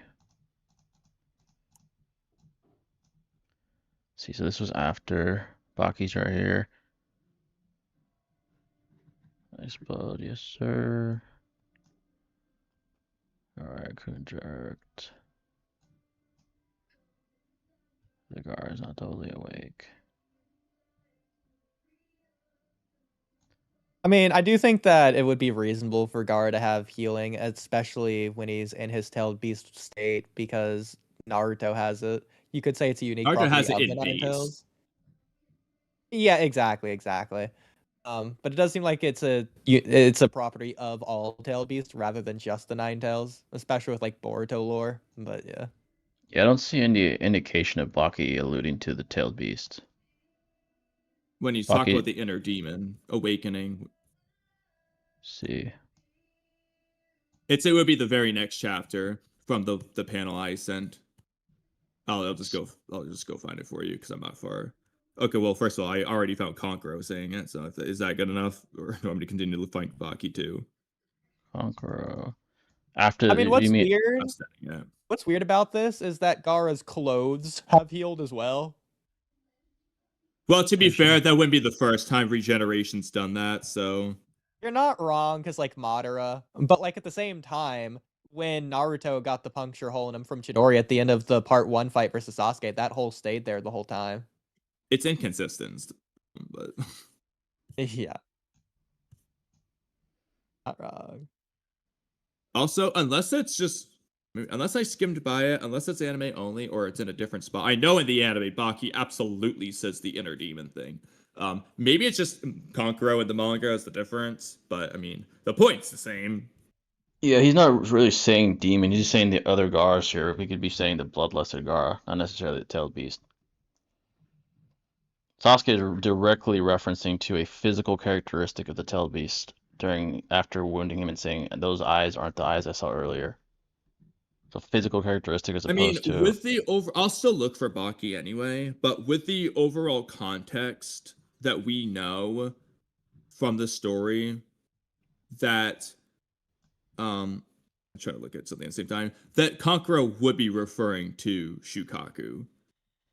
Would be more likely, because that is the other Gaara. Because Gaara is always bloodless. He always wants to kill people. That's not the other Gaara, that is Gaara in general. The other Gaara would be reference to the demon. So once again, sorry to totally argue against you here, Conway. I personally interpret this differently. Oh, wait, here we do go. think Here we it go. is- Actually, that's fine, because Kankuro Okay. straight up says it here as he Okay. continues his thoughts. So here you go. Gaara's inner demon. You're not wrong, but you could also technically interpret this as metaphorical as well.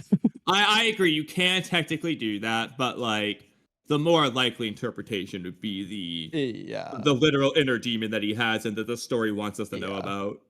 I mean, at the very least, I would personally prefer if it's not in reference to Shukaku, but in reference to evil Gaara versus normal Gaara. That's cooler, yes, but yeah, I don't think that's more likely at the very least. You get the idea. I mean, they're doing narrative things as well of being your tailed beast is what Gaara does versus using your tailed beast for power, which is what Naruto does. Yeah. At Aswakage.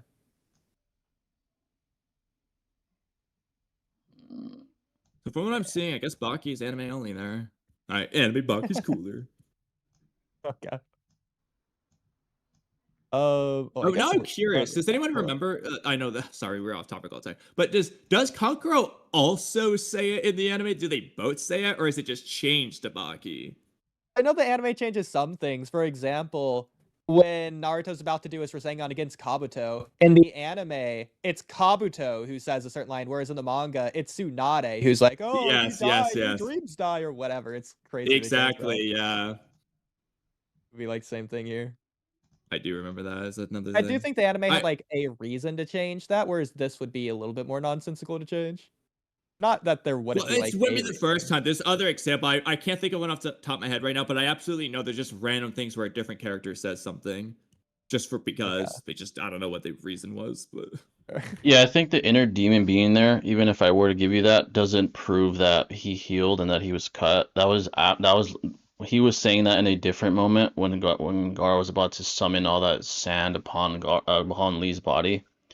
So either way, it wouldn't negate my point, because when the cut dissipates, what's being referenced and discussed is his mother's defenses, which implies, the sand that was covering his body, which again indicates he wasn't cut more than likely.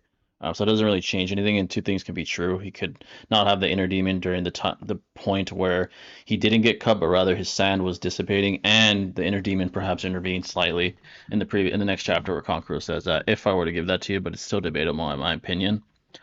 He could just be interpreting what's happening as Shukaku coming out and just be wrong. And it could simply just be that, as opposed to Well, actually he's right.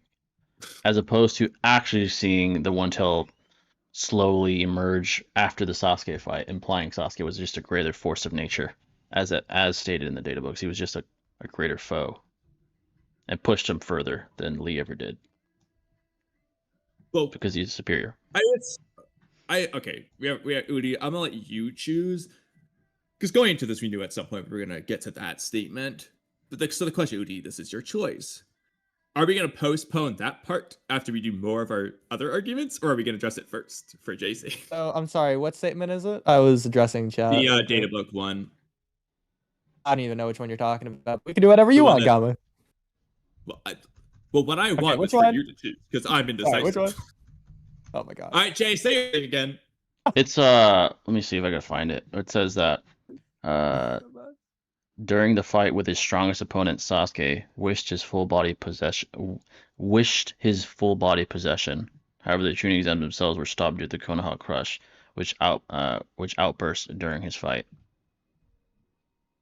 So the point there is the strongest opponent, I'm guessing, is what Yeah. we're looking at. He's the strongest Okay, opponent up until that So point. do we Yeah. want to Kamui- postpone that to even it out, or do we want to just get it for Jay out of the way first? Well, we could just get it out of the way, but I don't even remember what the thing here is that you want me to go to. It would just be the next thing in line, like your spoiler text. Oh, Is this okay. We got to just save a- the spoiler text one for Fuck later. that. Yeah, we got to save that one. Okay, so let's just quickly go here, Kamui. Jay, close your eyes. Which one, Kamui? Well, I'm not telling. I'm just saying. Like, do you want to move on to like the next one of our things, or do this for Jay first? Well, we could. Yeah, I figured that's what you want me to look for. The one for Jay, is it not? Don't know if he even wrote something specific for it, or if we were. Then Just what are you talking about, Kamui? Okay, Kamui, address it. I don't know what you want me to get to. Go ahead, Kamui. You're a bad listener. Here, I'll well- post it. Okay, so that statement can easily be interpreted as from Gaara's perspective, or not. If not from Gaara's perspective, from the perspective of a narrator saying for Gaara's opponent. Like, so trying to word this. It could either be from Gaara's point of view, or for like, let's just say Genma's watching the fight. And from Genma's perspective, for a matchup against Gaara, Sasuke is a better matchup to fight Gaara than Lee is. It can easily be from either of those two perspectives. So, like, So as this an to say it's not example- necessarily that Sasuke is stronger than anyone Gaara's ever fought, but also could just be he was the best counter to Gaara. That's- as Which an would be example, like in someone with in water addition to that, style in or oil addition to style. that, it wouldn't address whether if Lee was a good counter for Sasuke as well, hypothetically. I think there's infinite possibilities to any such said phrase, but we go based off what's most possible, or rather most probable, and what's most probable off the empirical data that we have. With that being, Lee couldn't, I think I've proven, couldn't cut Gaara, while conversely Sasuke actually wounded him to the point where Kushikaku visibly, not perhaps, but visibly came out, and the probability that the statement means Sasuke is the strongest opponent that he's ever faced is the most likely interpretation, or most likely correct interpretation of the statement. I think there But are when you talk infinite. about the cut Gaara point, that gets into like piercing versus blunt force. Against Gaara, piercing can be a better tactic. Because for another example, if for a different type of thing, like a boulder, a paper bomb might be able to blow up a big boulder entirely, whereas a Chidori is just going to make a small hole in it. The paper bomb is more effective against the boulder's defense type. So whether or not Sasuke can cut Gaara versus the blunt force punch, again, from Gaara's perspective of fighting Gaara, one is more advantageous, but it doesn't necessarily make it more advantageous in general against all things. It's not just necessarily a blanket statement stronger. It could just be more advantageous.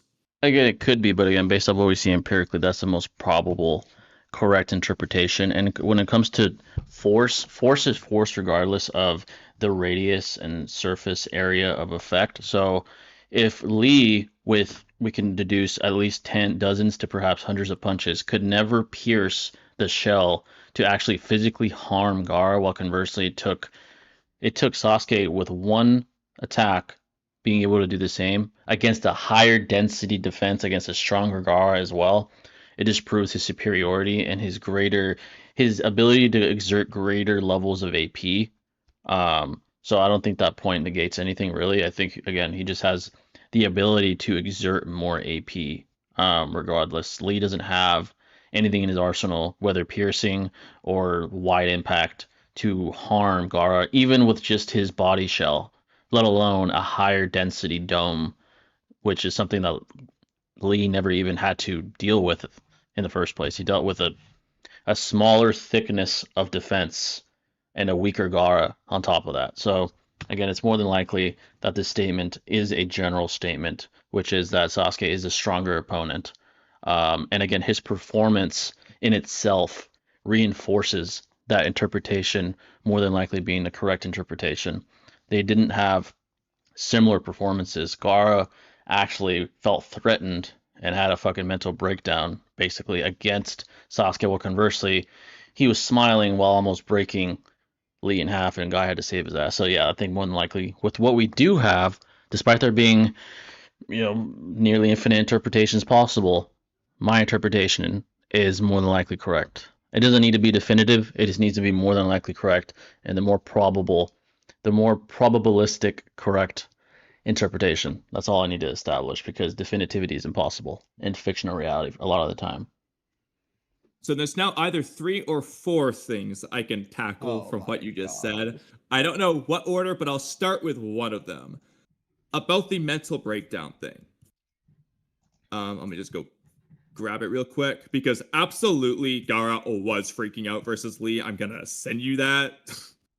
He in fact said something he doesn't say about Gaara, which he probably wrote down somewhere. We have that written down. Yeah, it's one of the first arguments. Probably. Yeah, here, I'll just in case it's not easy to find, I'll just send you this. So this is Gaara clearly breaking. Oh my god, navigating between these is so annoying. No. So he questions if Lee is a human. Does not question if Sasuke's human. Yeah, he just starts screaming and breaking down. I think that's a more extreme reaction than having he thought Sasuke was human. Yeah, that's and he questions if Lee is a human.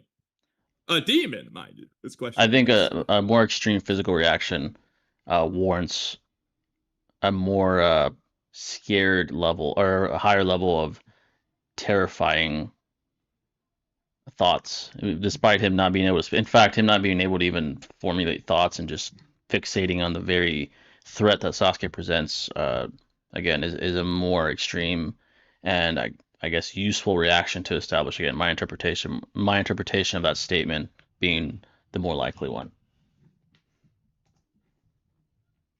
He might be impressed, but he's not having a mental breakdown to this point where he's screaming. I'll say something, Conway. To where again, I do think going. Oh, good. Oh, go ahead, Jay. Sorry. Again, it's kind of irrelevant anyway, because the physical damage proves who has the greater physical prowess anyway. So it doesn't really matter what his reaction is to it. The very physical damage that we witness, that we observe empirically, is all I need to establish. Because if it comes down to statements can be debated.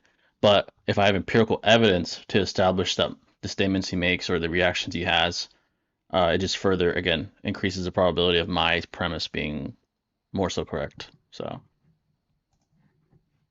low key, Gaara looks like an Edo Tensei with all the cracks on his body here. It's kind of cool. He does. Yeah, he does. Yeah, he does. But that aside, to address Jay's thing, like Kamui asked, I'll say that I do think going into the fight, Gaara is clearly, obviously, undisputably way more hyped up to fight Sasuke than he was versus Lee.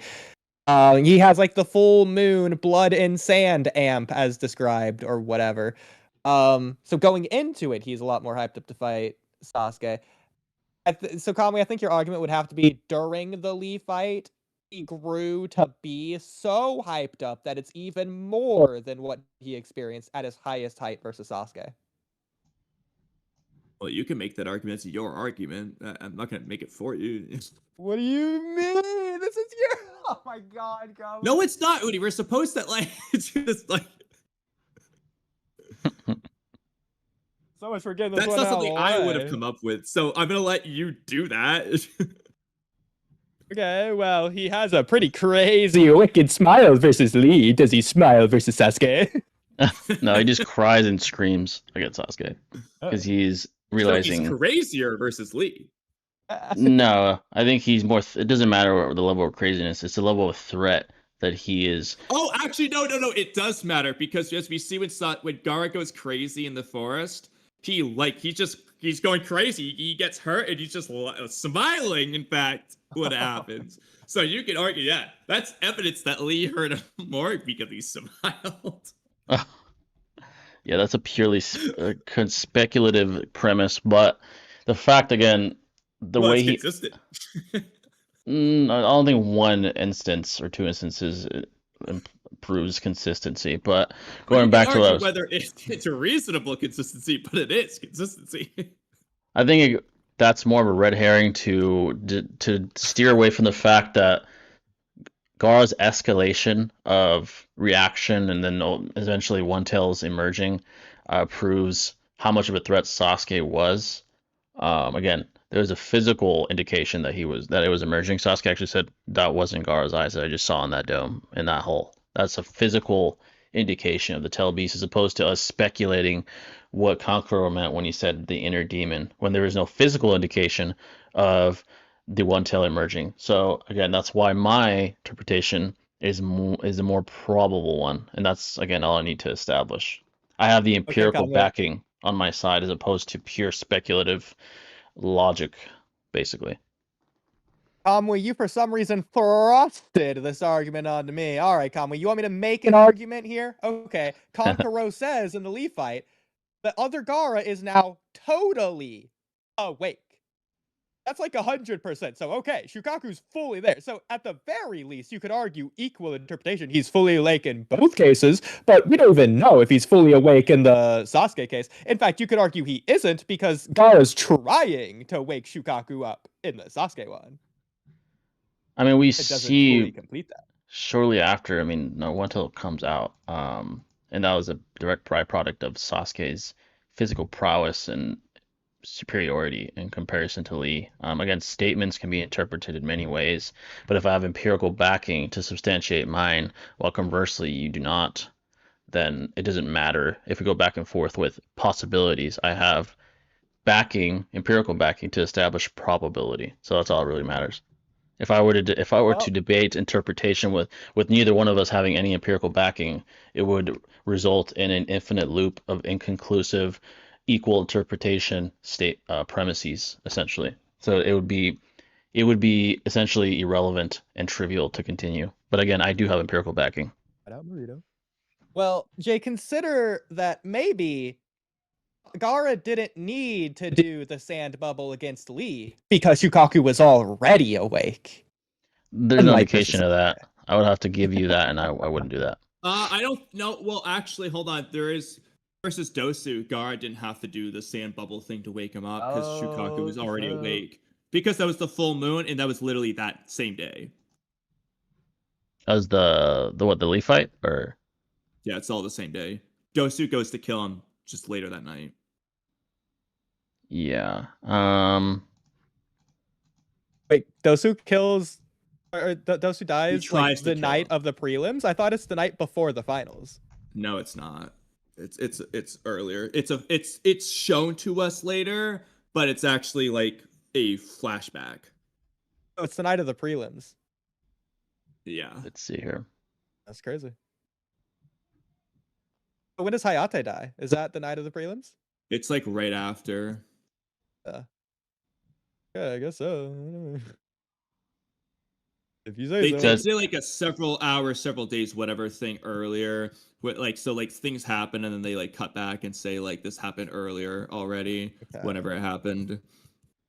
It sword. gives the like Would the have been the night timeline. before the finals. I'll try to Sure, find sure, the exact chapter it's in, but sure. So in an effort to make sure that Sasuke survived until they could fight, so that he could kill him personally, Dosu challenged Gaara. Sasuke's first opponent. I found the aftermath of it. Wait, what? Did this skip a chapter? Hold on. Let me go to Viz real quick. I don't get the titles when I do Viz, which is the most annoying thing of all time, but Just to make sure I was fully tracking, if you guys, or Jay, if you're trying to confirm if that actually happened or not, what's it called? The Dozu thing? Like, yeah, that did happen. Like, Gaara transforms into Shikaku to kill him. It's like the arm shit or whatever. Yeah. well, actually, the He shadows does make it that. look He bigger does than that the without arm, but in the the anime filler and the Shippuden, we see a version, like a mini Shukaku version of Gaara. Yeah, But it's like in the the same manga, thing we just see Sasuke some thought. big shadows. Yeah. But yeah, it's just depends on however you take it. But either way, if you only consider manga, it's still implied he transforms immediately. Anime just shows him in the arm form, that the same form that fought Sasuke in the fucking forest or whatever. But it's interesting though. It clearly does show like he can transform whenever, but you know the whole dome thing. What's it called? It's interesting, but again, that's with you guys. I'm not gonna get involved. I was just Yeah. confirming that did happen though. Yeah, I definitely know it happened. Yeah.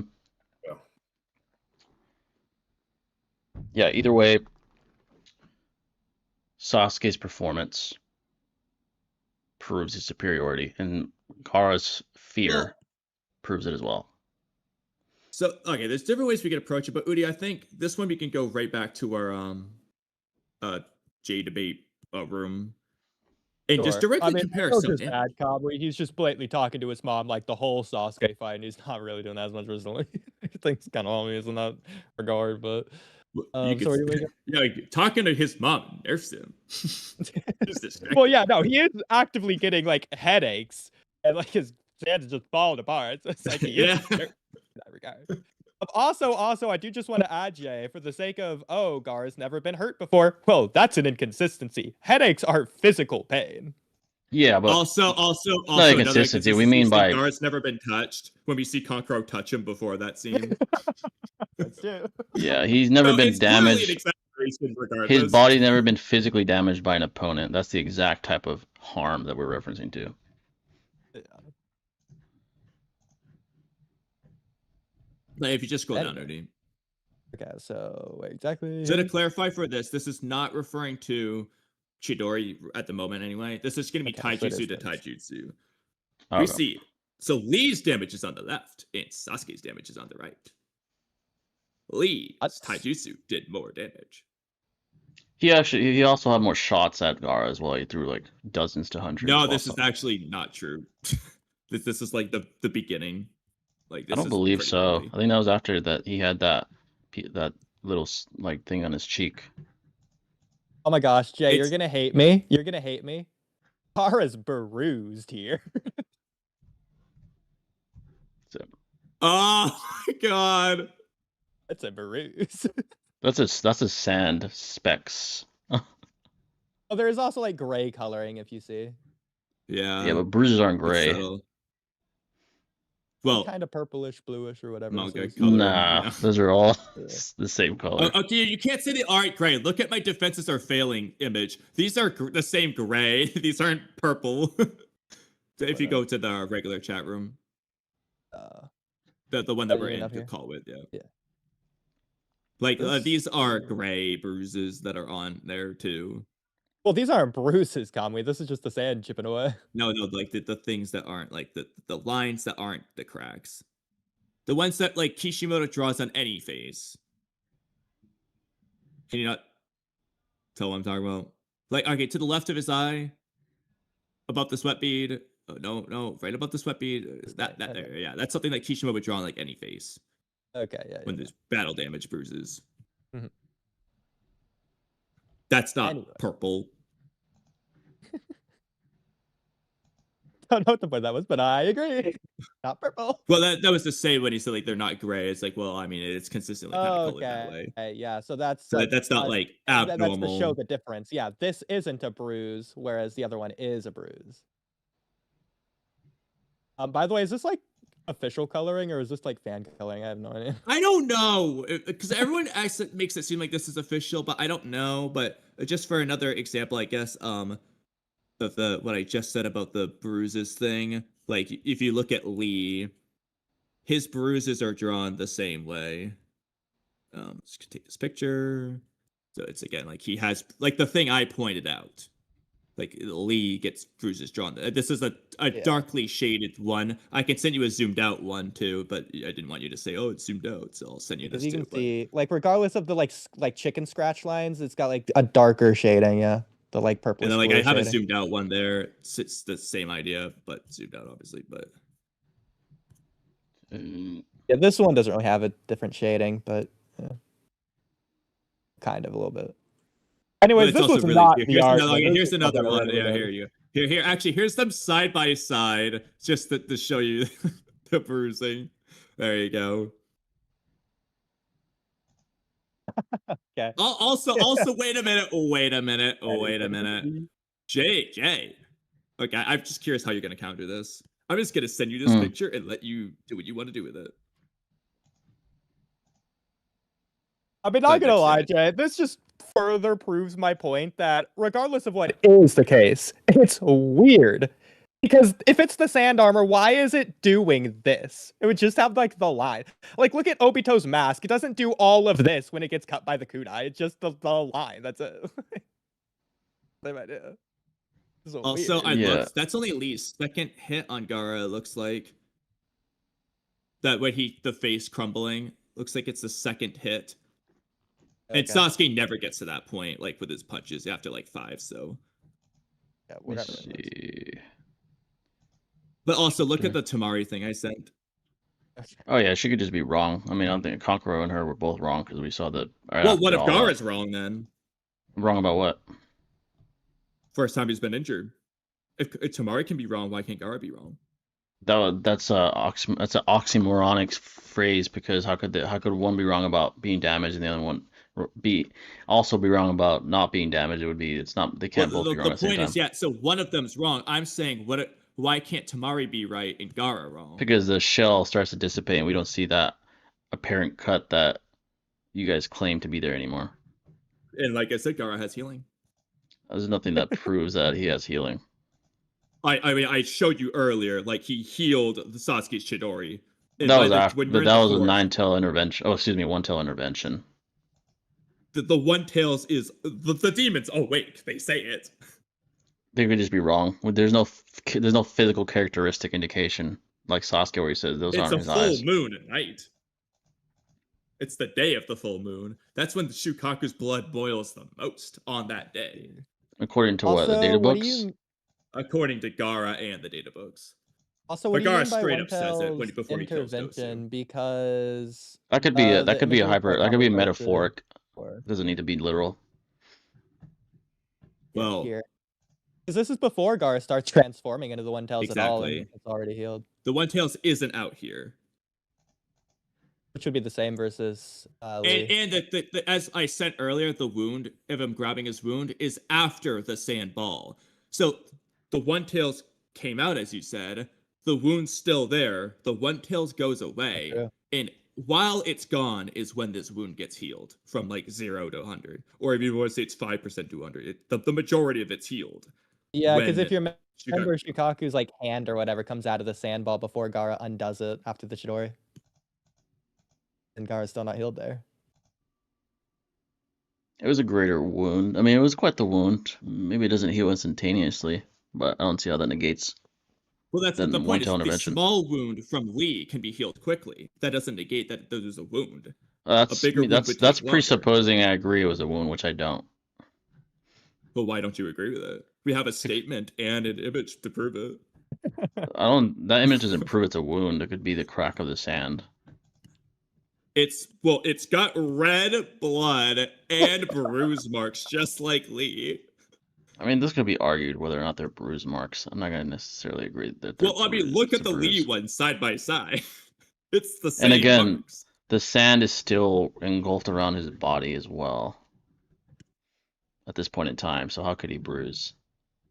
Or how could a bruise be observable if sand is still engulfed around his body. Well, Lee but doesn't that's have what that. I was saying because okay, but Jay, so outside of the debate, off the record, we agree. This is weird to draw it like this. Right? Yeah, I would say Okay. logically, from a writer's decision perspective, they did that to throw off the very fact that Gara has this, because we didn't know coming in when the chapter was brand new, obviously, that he had sand wrapped around his body, so it was to throw us off. Yeah. Interesting. Yeah, That I happens mean, all the I would time. agree. Happens all the time, like when that statement about Taka Sasuke or Heavy Sasuke being superior to literally all the Akatsuki, only to then get his ass whipped by Data or to stalemate Datara. That's literally misleading and a blatant lie to have us perceive something as something it's really not for the sake of the plot. Happens all the time. Mhm. But then we learn the truth when the actual Well, event wait, takes hold place. on. If that's the case, we can just say the same thing about Sasuke and Gaara. It was just a blatant lie to mislead us. I mean, I don't think so because the One Tail came out and Gara. I think that's a false dichotomy. These events weren't equivalent. Gaara's reaction was far different in the Sasuke fight to the Lee fight. If this cut, if his blood was actually visible, and it's the first time he sees, Well, actually, to be fair, no, Gaara can't see it because it's on his face. He he doesn't would have a feel mirror it. to see it. He would feel it, and it would drip. Well, Well, in the well, anime, well. it does Again. drip. This is very weird. It drips. We see it's dripping. It's goopy.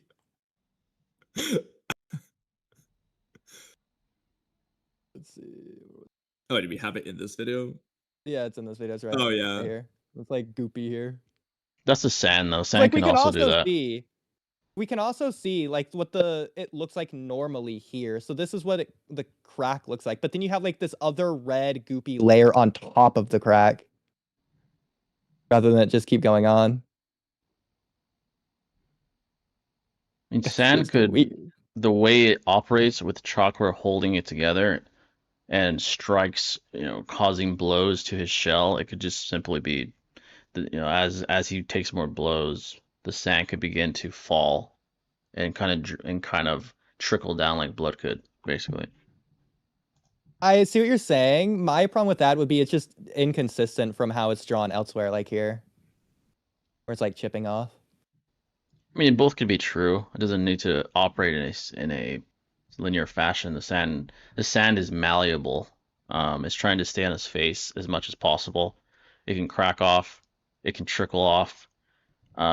It appears that slicing attack, or not slicing attack, but rather that sort of slice he has in his face was more than likely from the edge of Lee's foot, kind of going to get, kind of striking his face, in a very in a more piercing manner, rather than a blunt force trauma, which causes like more these kind of like chipping effects that we see in this other panel.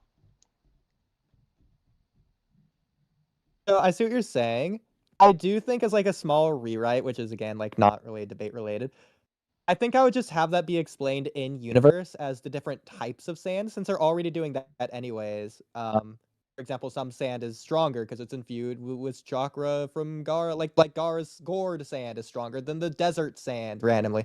So I'd probably use that as the explanation because again, we do see like some of the sand here from the sand armor chipping away, unlike when Naruto is fighting transformed Gara and like punching him, and the sand is just like drooping away. And that's like a different sand because that's like Shukaku sand. But then again, like also Shukaku just cracks away when Naruto headbutts Gara at the very end, so that's still inconsistent technically. But either way. Yeah, I mean, yeah, Naruto is very amped when he does that, but so his levels of AP vary. As his strikes, the AP and his strikes vary depending on his mental amp or his mental nerfs.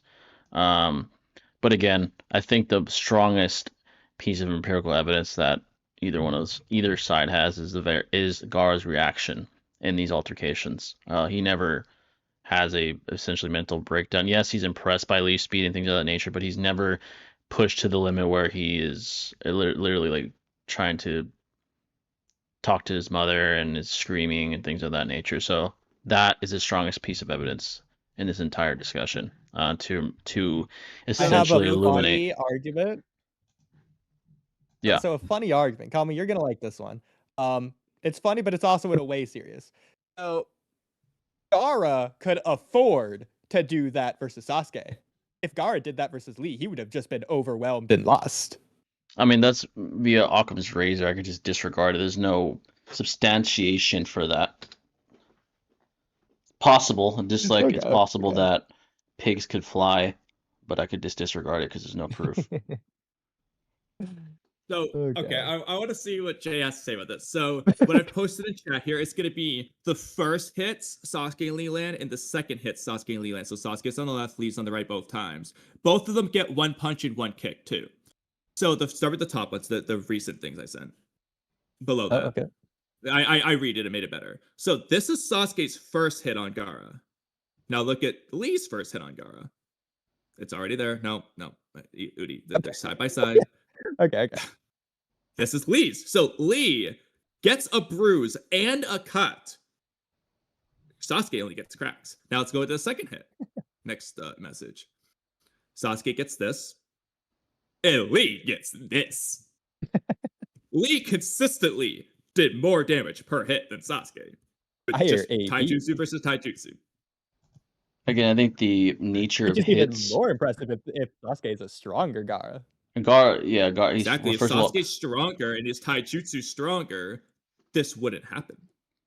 Gaara is, as we could tell from how these shinobi progress, they gain stronger. They gain strength over time, so he's probably stronger than when he fought Lee. First of all, second of all, the first hits, the nature of hits matter. Again, the kick that caused this. Again, I'm not gonna say it's a cut because I don't think there's any proof of that. That causes this is sort of a kick that more than likely resulted in the edge of his foot sort of piercing the sand as opposed to a straight up punch from Sasuke causing the cracks. This cut doesn't make any sense. Lee kicks Gaara like the top of the head. Lee hit him like the top of the head. I don't know how this cut got. Okay. I don't know. Goes It back doesn't to make any again. sense. This cut makes no sense. Outside of this debate, we can all agree. That's not this where cut Lee hit makes him. no sense. Regardless. He took his leg and chops down with it on top of Gaara's head. That's not where he hit Gaara. In fact, I can probably find. Let me go back and look at the panel of him hitting Gaara. Again, this is off the debate for a moment because obviously this doesn't help us in any way. I mean, maybe in the manga, okay, in the anime it might be different. In the manga, you might be able to argue that I guess that Lee like hit him in this way. I don't know. It doesn't make sense for I Gaara's head would to like say since it's recoil like downwards. The this way is it off the does. debate. Since it's a since it's a downward motion, like yeah, his head's going down, but he still creates that wound on his face. You know what I mean? Like, Like, but why I would the his wouldn't manga head looks go like it's down if yeah. it's just like a clean cut? Yeah, yeah, it's a like little bit clean- weird. yeah. And like, and even like in MMA or UFC, like when you throw a punch or a kick, whatever, you can cut someone's face from it. Like that is. No, I completely agree. But when you do that, their face isn't usually like recoiling in the way. Well, basically the Depends. way it I mean, works. I don't know how Lee hit If they him. hit him, Exactly. yeah, if they put their weight in the downward motion, absolutely, their body's shifting that way as well. Like, So I see what you're But it's saying. also Like, there's a better way to see this technically because you can only gather so much from a picture. It's the same thing comparing like a video clip to a photo, you know.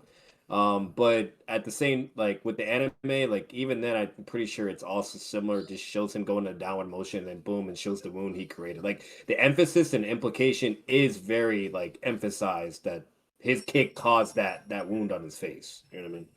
Well, it like- definitely did, but it just if I could be misremembering, but in the anime, I feel like it might show him hitting him in like in the top of the head or something, but maybe it's You know just what? unclear. okay, I do have one possible interpretation. Maybe If you doing some guys- dumb shit though too. Like when fucking Edo Bone Man did all his bones, they were fucking swords and not bones. So I'm just saying, animation ain't Yeah, perfect. no, the anime is. Yeah, I completely agree. That's hilarious that you mentioned that. One possible interpretation. This is crazy. I don't think this is what they were going for, but I'll mention it anyways. You guys remember when Sakura punches Kagi at the very end? She punches Kagi in the back of the head, but like the front of her face Yeah. has the injury because it could just be like the exit wound, quote unquote. It's like Yeah, that's where like the look, force his goes brain out. rocked forward and bruised his cheek. I think Uh, the way the trajectory of the kick can be argued to be on the right side of his face, and because his cheek is parallel to the side of his head, the kick could have just also impacted that side of his face, and caused that sand to crack. So that's possible as well, based off the trajectory of his kick and where the location is possibly at, in correlation to Gara's face. Like, that's an idea. What Jay just said too. Like, if you hit something harder, like an eggshell, like you tap the egg on something, a crack comes, right? You know what I mean? So if you hit enough force on something, and you can bypass the durability, again, the egg as an example, cracks form, right? You know, so there's that too. So I see what you're saying. I agree, and I was going to make a similar analogy. Like if you punch someone with brute force, you can open a wound and it would be a cut, but that's different from a slicing motion because in one, it's applying force to an object. On the other, it's just applying it downwards. So if because that's what should be happening here, it shouldn't be that because it should be that Lee's slicing with the back of his foot along Gara's cheek. That shouldn't force his head downwards. Because what should be happening here, hypothetically, if Lee is hitting the top of Gara's head, then the cut should be on the top of Gara's head, and that wouldn't be inconsistent for it to be a cut, despite it being just like a brutal force hit, as it could just be a wound that cut open. But and that'd be fine if the head's being forced down. But here, if it's just slicing downwards on Gara's face along his cheek, then his whole head shouldn't be going down as well. I think it could be You get what I argued mean? I that think if the force was high, we could swing him down. I think it could be argued that the very fact that the force didn't cause him, well, you could argue the sand also helped him not fall, but the very fact that the kick didn't cause him to just face plant into the ground implies that I think both are not mutually exclusive. You could have sort of a slicing attack, but also have an impactful attack at the same time. That is possible. They're not exactly mutually exclusive. Obviously, there is a big difference between being penetrated by a sword and being hit with a sledgehammer. But there is an in between, where you have sort of like a attack that kind of distributes both kinds of force, and that's more than likely. Again, I'm not going to admit that this is a cut, but the crack on the sand, the sand crack, I think it was from that kind of attack, more than likely. What's the red-haired guy's name? Akashi. Okay, so it's Akashi. So you guys remember when Akashi uses the knife? If you guys have seen Kuroko no Basuke, I don't remember because I haven't seen it. No, you haven't. But he uses a knife to cut the really tall. Yeah, this. So he cuts this guy's cheek by like grazing it because he like dodges out of the way. But obviously, so that's fine. It's a slicing motion. It slices his face. But based on the way the force is going, obviously this guy's head isn't being like recoiled backwards from the cut. It's not really. Oh, it's also scissors, not a knife. That doesn't really make a difference here. But like the idea here is that if it's like the same idea as what's happening here, then like you guys get what I'm saying, to where obviously the head wouldn't recoil here because that would only logically Well, that's make why I'm sense, thinking, whereas depending here on it the doesn't make force, sense. so if Lee has enough force in it, I think it could be possible that even Well, I if don't he think so if it's like barely a clean cut because it's going all the way through. Like it's exiting out of the bottom of the cut, obviously. Yeah, but I'm imagining a hypothetical here. again. Lee's Stop sandals him. probably shouldn't do a cutting motion like this, but I'm imagining like he just wrong. like barely grazes it in whatever way so that he can just barely touch his cheek and no other part of his head. If he did it with enough force, I could see how Gara's head might like swing down, recoil down. The question though is if the force was that high, would the damage on the cheek have to be greater? But that might be like a physics related thing that like obviously Kishimoto's not thinking about, but Yeah. But yeah, going back to the debate, I just think again, so yeah, the empirical. Well, I have another one. Yeah. So I've seen the most. Well, real quick, this isn't relevant, but Gara looks like Shukaku in the second to last image I sent. But the last image, Gara says, "Ugh." He never says that versus Sasuke's taijutsu, but he does versus Lee. So that's Shukaku looking Gara. You can argue he's transforming here, but I'm not going to. But here, he's saying, "Ugh," in pain. He doesn't do that versus Sasuke. No, he screams and tries to speak to his mother. Taijutsu to taijutsu right now. You could argue this is him wincing in pain. Which also I did not find whatever you were talking about with that with Gara. I think If he you said can, at the end of chapter 111 or something like that. I don't. yeah, that's why I was confused about the winds. What he was referring to. Wincing from Sasuke's punch, but again, I don't. Yeah, at the bottom, at the end of chapter 11, right hand bottom side, he's Well, it's wincing. definitely not chapter 11, but Yeah. 111, yeah. 111, I'm assuming. Yeah. 111. Okay. His face Goes and Oh, his you mean reaction. like okay? Is this what you mean? Like the panel of him being punched, Yeah. and he has like his teeth, like I guess grit. He's yeah, he's basically what's the word I'm looking for?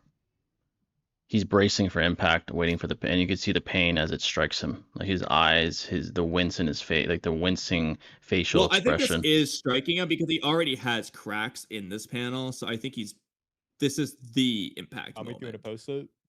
Yeah, because like he shouldn't have cracks otherwise. This is Sasuke's first punch. Yeah. So Sasuke, and you can even see the marks. Like so, Sasuke. It might you can argue it's drawn weird, but like Sasuke has hit him. And it caused him to fucking fly, which it's pretty impressive. Well, I mean, Lee does that too. If we're comparing opponents who made Gara fly, I think I know an opponent that made Gara fly a lot more than Sasuke. Yeah. When you had more taijutsu exchanges, or not exchanges, but rather opportunities. No, but I see what you're saying, like wincing. I think it's arguable whether this is pain or if it's just Gara recoiling from the force of being pushed backwards in general. In the same way At that the like very least, he's Naruto, like if you guys have read Boruto in the code arc, you guys have in the code arc when Boruto pushes Naruto away with like the Gale Palm right before Boruto asks Kawaki to kill him, Naruto's like a recoil thing from that, but he's obviously not hurt from that. He was never meant to be hurt, and he wasn't hurt after we see that. Yeah, like some idea. Gar's also not doing the pain. Once again, I think noise. it's a little bit, I guess, arbitrary to consider this wincing in pain than to say this definitely isn't. Because it's like the same idea at the very least. I think the very fact he needs This one has defenses. dialogue to support it. The very fact he needs defenses implies he feels pain. It would be irrelevant to have defense in the first place. Well, I mean, to add to this, he's trying to defend himself with his arms in addition to his sand armor here. But against Sasuke, he uses a higher density defense than he ever uses against Lee, and that's before the Chidori. So you could deduce that, oh, he hit so hard that I need to use a level of defense that I did not need to use against Lee, even in the fifth gate. And that makes you that say That's implies. not why level of he's defense. doing that ball. The ball is so he can transform into Shukaku, because that's what he wants to do. Well, he said before the ball. I'm curious what you are referring to with higher level of defense. He's saying the dense. Let's see, where is it? That's the ball. If you're looking at that's the thing I sent earlier that I never got to. That was the sand ball itself. That's Sasuke. You could argue that Gara's sand clone could be that, but I don't think it is because Sasuke just like knocks it out pretty easily, and just like I think with the kunai even. If they keep going. Because both Gara and Lee, I think, are like cutting the sand with the kunai, which is kind of funny. But yeah, I mean, yeah, Lee does cut it with the kunai. Well, Lee also we have it somewhere about Lee tanking that attack there. If you want to go to that now, we'll get to it. Yeah, so technically this would be like Lee higher AP than Sasuke is the technical argument here, but yeah, or like the whole thing here. Based off the damages and the the pain. For moderation purposes, though, I think just to make sure there's no disconnects or anything. I think Jay, what he's going at is saying Shidori is superior, blah blah whatever, and did everything it did, and then you guys are analyzing taijutsu to taijutsu. But yes, we are doing that because we're gonna come to Chidori. I mean, we can make Chidori arguments, but we want to establish some baselines. Okay. To be fair, we're clearly doing different orders. Jay wants to do Chidori. We want to start with this, which I realize is a disconnect, and so we're just someone's gonna have to just take the L and just do what the other one wants. Yeah, no, you're good. I was just making sure we're all on the same page. This way, we're not. Yeah, that's all. Okay. Kamui, I have a funny argument against you. I just randomly thought this right now. Sasuke is faster than Lee. You know how you know? Sasuke's hand is farther ahead than Lee's. No, it's not. It's Farther backwards. distance. Wait, actually, no, never mind. I was thinking that Sasuke had the bandage. Wait, What so is happening here, actually? Hold on. Actually, no, I'm Wait, hold confused on. what this is. Now that you say that, you're Yeah, right. yeah, because Weird. hold on. Doesn't Sasuke have a bandage on these Oh, hands? both or of is them it have a just... bandage? What is this? Like, hold on. Confused. Something's confusing us right now. I guess, I maybe think his when bandage is like... Kishimoto drew that was more of just like to show even more his hit landed. But yeah, no, his whole arm was covered in bandages. Yeah. Okay. Yeah. Like a color So in never the mind that sword. argument. I don't know what's happening We here. were both thinking. I was thinking the opposite because I was like, Sasuke has bandages on, so Lee must be ahead. And I was take it even further. I was gonna say Lee's the one making contact right now. Yeah, he doesn't take off his bandages until what's it called? He was prepping to do Chidori. Like he goes up on the wall and then Gar just lets him fucking charge up a battery of electricity. Like, yeah, sure, nothing can go wrong.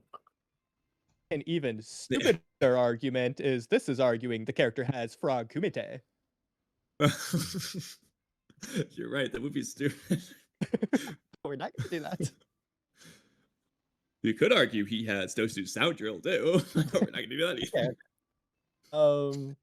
Okay, Jay, did you find the thing that you're looking All for? right, so Jay, we're gonna let you pick, I guess, because we're the ones forcing you into things. We can either get into a Chidori focus thing now, or we can do what we were doing, which is kind of like establishing, like, so we were doing like base taijutsu to taijutsu, and then we would eventually come back to Chidori later. But I'll let you pick the order. Let's see. And Kamui, I do like the idea of just going down the list, and we're all surprised of what the order. I mean, that's fair because like the list is not in any particular order. You know what? Screw it. That's the funniest way. I'm down.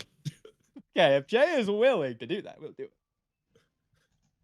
Yeah, Also, I'm gonna say right now, Jay, if at any point you gotta go, we're not. I don't know that we're gonna finish this tonight, or without being like until 5 a.m. Oh, Kamui, let me just cut you off there. We're not gonna finish. We're not. This tonight. Yeah, so we have too many things because it's been delayed so long. The list has only grown. So if we need to do a part 2, by all means, we're willing as long as you are. Yeah. We could. I'll say either do that or just like simplify it. I guess more, make it more concise. Well, the if you problem guys is- are able to, but The real problem is, I think we could definitely do a full stream of us just presenting points, but Jay's obviously gonna counter them with whatever he comes up with, which then we're gonna want to counter back. I mean, we could just ignore his counters and then just move on to the next thing. But so somewhere along the line, something's getting missed unless we do a part 2. Yeah, I think because I think we're kind of circular. It would just come down to who others think has the greater, stronger premise. And I'm okay with that. yeah, if Letting you guys people want to leave it determine like that, it's like let everyone judge based upon what we have discussed so far.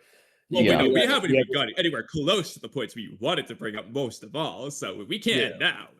Well, Yeah. just to make it clear, we've gone through one of the points from the thing that we presented. Well, I could say this for equity purposes, like if you guys, I'm not saying you're ending it now, but let's say if you did now, and then like everybody can give their thoughts, whatever, blah blah, and then when you guys eventually continue it and you do include everything, all the arguments or whatever, then people can judge that as a whole overall, and then to see if maybe that changes anything. But it's up to you guys at the end of the day. For so. now, obviously, we I mean, don't have to I'll decide say anything this for right me now. at least. I'm fine with whatever. My only caveat is whether I have to lose the ability to counter Jay's counters or we have to do a part 2 or whatever. I just want to present all of our arguments.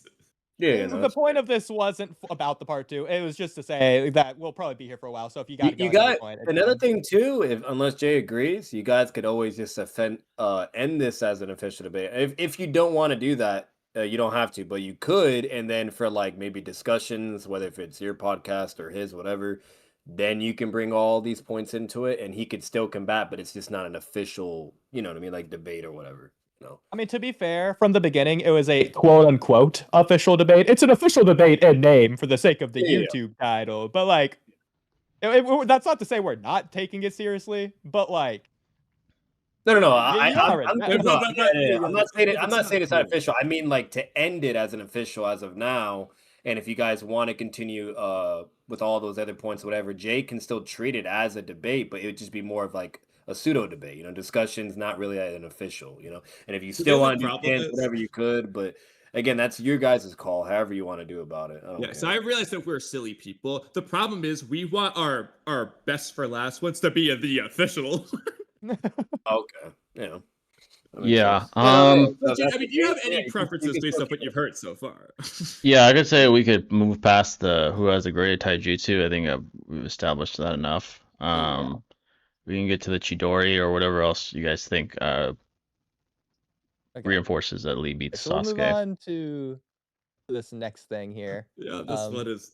So again, it's on my screen if you guys want to follow along, assuming you guys weren't looking at it. But Lee consistently fights while unconscious, stronger than he does consciously. Before getting to the elaboration, thoughts? We agree, disagree, or do we need an elaboration? It has to be specific. Intoxicated. Yeah. No. For us, we're saying unconscious in general. Oh no, I disagree with that. It's only. Ooh, okay, let's get into it. So, are you aware that Lee could barely crawl away from Gaara at the end of the Lee versus Gaara fight when the prelims, when conscious after Hidden Lotus, then Gaara destroyed his arm and leg, so he's more damaged and less able to crawl away. And while unconscious, Lee was able to stand up and get into a fighting pose, something he couldn't do moments earlier when conscious. I don't think he was literally unconscious. I think he was nearly physically. He was stated to be unconscious. Is what Guy says. And Kakashi. In fact, I'll quote Kakashi because I remember it. I remember it word for word. Kakashi says he's out cold. Let me see. I need to see the exact chapter. And then a guy's crying, saying, "Even while unconscious, you're still trying to prove your ninja way," or something extremely close to that. Where is this at? Oh, here, I found it. Let me see. You can even see like Lee's pupils are like grayed out or whatever to like indicate it as well. Yeah, that's the artistic depiction of it. It's the way his eyes are drawn. Also, the face he's making. What chapter is that at? I'm trying to find it. And also, he has like zero reaction right of being hugged or anything anyone says. And then he's not like screaming in pain anymore. Lee's face. This is kind of that visual depiction. They do the grayed out eyes thing. This was the end of the fight, I think. Wait. Yeah. Let's see quick. Oh, okay, so here. So both Guy and Kakashi say it, at least in the anime. I don't know if they both say it in the manga, but no, they don't. They don't say it in the manga. Neither of them say it? No. Surely someone says it. I mean, it is definitely the unconscious eyes thing is definitely there. Not really. He's like exhausted. Also, I mean, you also just see him unconscious, like on the ground. Well, what do they say? Because obviously this is like huge for like narrative Lee stuff. So he said knocked senseless. He said he opened he opened 5 gates. His arm and leg are crushed. How can he still stand? Still stand. Yeah. So there's no indication that he's unconscious. He seems very fatigued. Well, no, again, I sent you a panel of him lying on the ground, eyes closed, unconscious. That comes before Kakashi's statement. And then Guy says, in the Viz here, he says, even though you've been knocked senseless. In the anime, they say unconscious. But like we see Lee unconscious before both of those statements.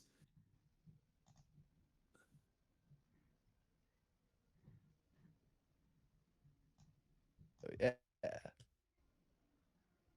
And also, like, I mean, if you want another image, here's like Guy standing in front of Lee's knocked out body. It's probably a statement when he gets it. Here's another one of him on the ground. Like he's just consistently drawn this way. Also, he wouldn't be speaking to him if he was unconscious. He said, "Lee, it's all right. It's over. You're in no shape to be standing." Well, okay, Tsunade was speaking to dying Naruto in a dead Dawn, so I don't think that's necessarily fair. A dying Naruto, so he's still alive? But he's like unconscious but dying. He regains consciousness. Like he wasn't even breathing. His heart stopped. Everything was stopped. But he wasn't standing. So it's a false dichotomy.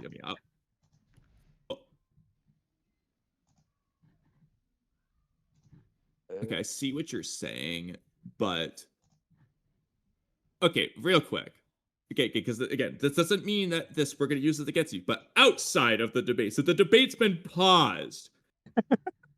You agree Lee is unconscious, right? No, I don't. I don't agree. In real life? No, in real life, I don't agree he's unconscious. Not in the manga, at least. So do you think the anime messed up?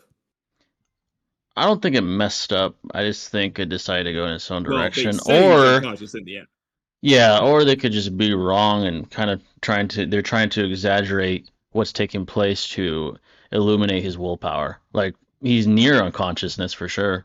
His body's so exhausted that he's barely able to stand. He's dripping blood. That's more so a tribute to his willpower rather than being literally unconscious. So I'm kind of curious now. I'm gonna see if the data book has a statement about this very situation or not. I don't know if it And will obviously from they it, could but say something different in the Japanese, but we'll not do that. So, out of curiosity, Jay, why do you think they drew Lee's eyes like this in the manga? Because he's near And whole face to the point of complete near exhaustion. unconscious. His eyes are Okay, glazed okay. over because well, he's they don't so do that for fatigued. anyone else in that state. I mean, I'd have to look through the entire manga to see if that's actually Yeah, I the was case, gonna say but the same thing. yeah, I'm not gonna do that. Yeah, I can't say that for sure. I can't remember They anything don't off the top seem of to my head, obviously, address. but that doesn't mean it doesn't They don't exist. seem to address this. I In will say the- it's weird, kind of, for Lee to not have like any reaction to anyone saying anything or like Lee losing the match, etc., etc. If he's conscious, but you could argue that just plays into what Guy says that it's okay to accept it, etc., etc. I think he's just But too Lee tired to also react. doesn't hug a guy back. He's too Lee tired to in do any of it. character would hug him back. Lee in character with enough energy would, but he's so exhausted that he could barely just stand. Is all he could do. I mean, okay, but Jay, that's also a little ridiculous. He has the energy to stand, but not to hug a guy. I mean, a hug He would has the energy require to him put to his arm apply. in the air. I mean, barely.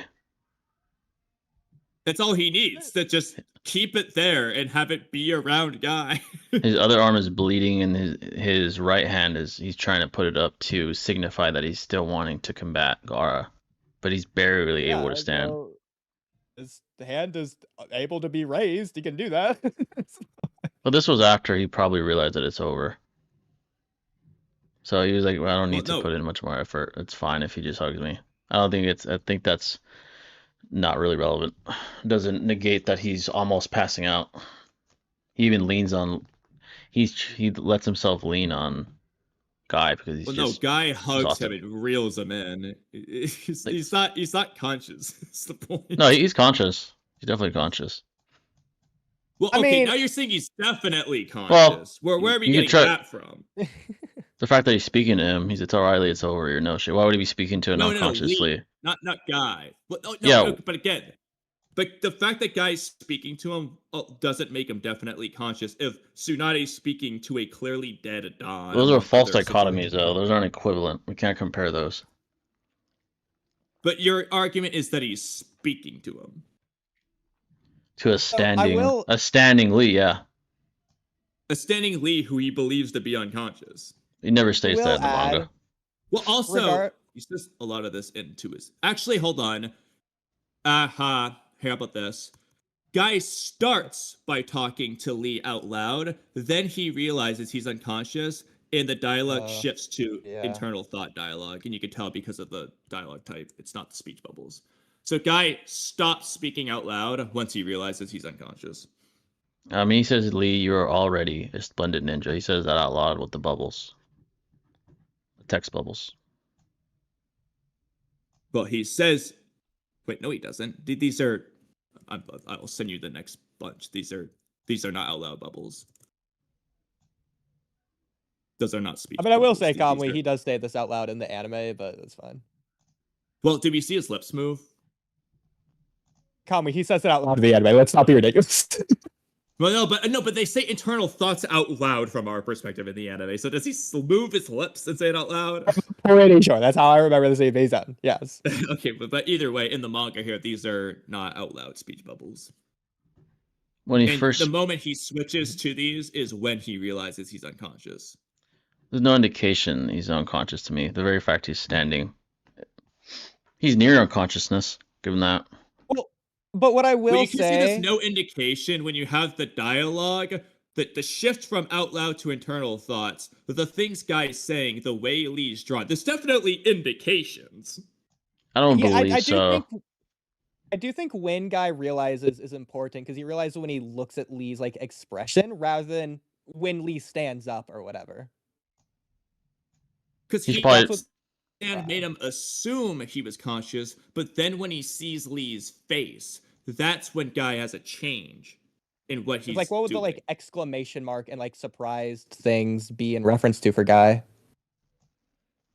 it 'Cause he to already knows be that Lee's like him doing like being you know. shocked by the fact that he's been pushed to this extent. I mean, and that he's barely conscious. That could also shock him too. I mean, he knows that Lee was pushed to this extent, but That he he's was right standing there. after. It also would take away, like, narratively, this would take away from the point a bit. Like, it's more impactful if Lee is unconscious to the whole scene and what Guy's saying. That's I I know don't we know think that's so. not technically an argument, but you know. I Well, think you him don't think being even if you think it's like a 9 out of 10 versus a 10 out of 10, you don't think it's an increase? Like, it's a greater, like, the point's drilled even harder. Even if you think it's drilled hard enough, it would still no, be drilled him harder being near if he's death is unconscious. enough. Is enough, which he is.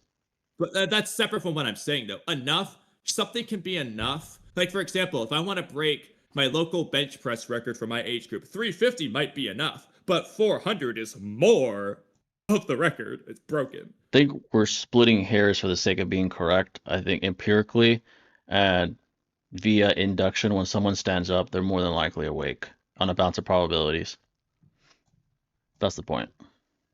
Well, this is Naruto, not real life, And so you can't Naruto as make an well. appeal.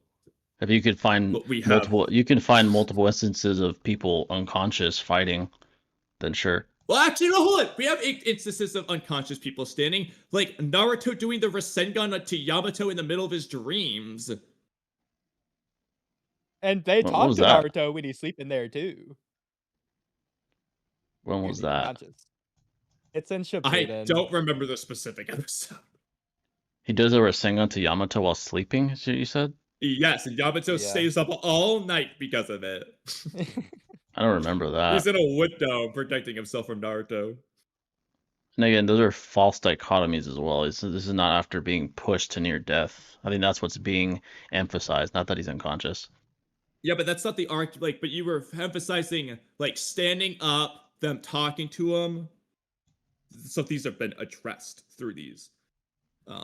Except episode 55. Just go. But that's a false dichotomy. That's not the same situation. Be chapter 315. You want to look there, guys? But why do you think it's not the same, Jay? Because he's sleeping. Well, he's sleeping.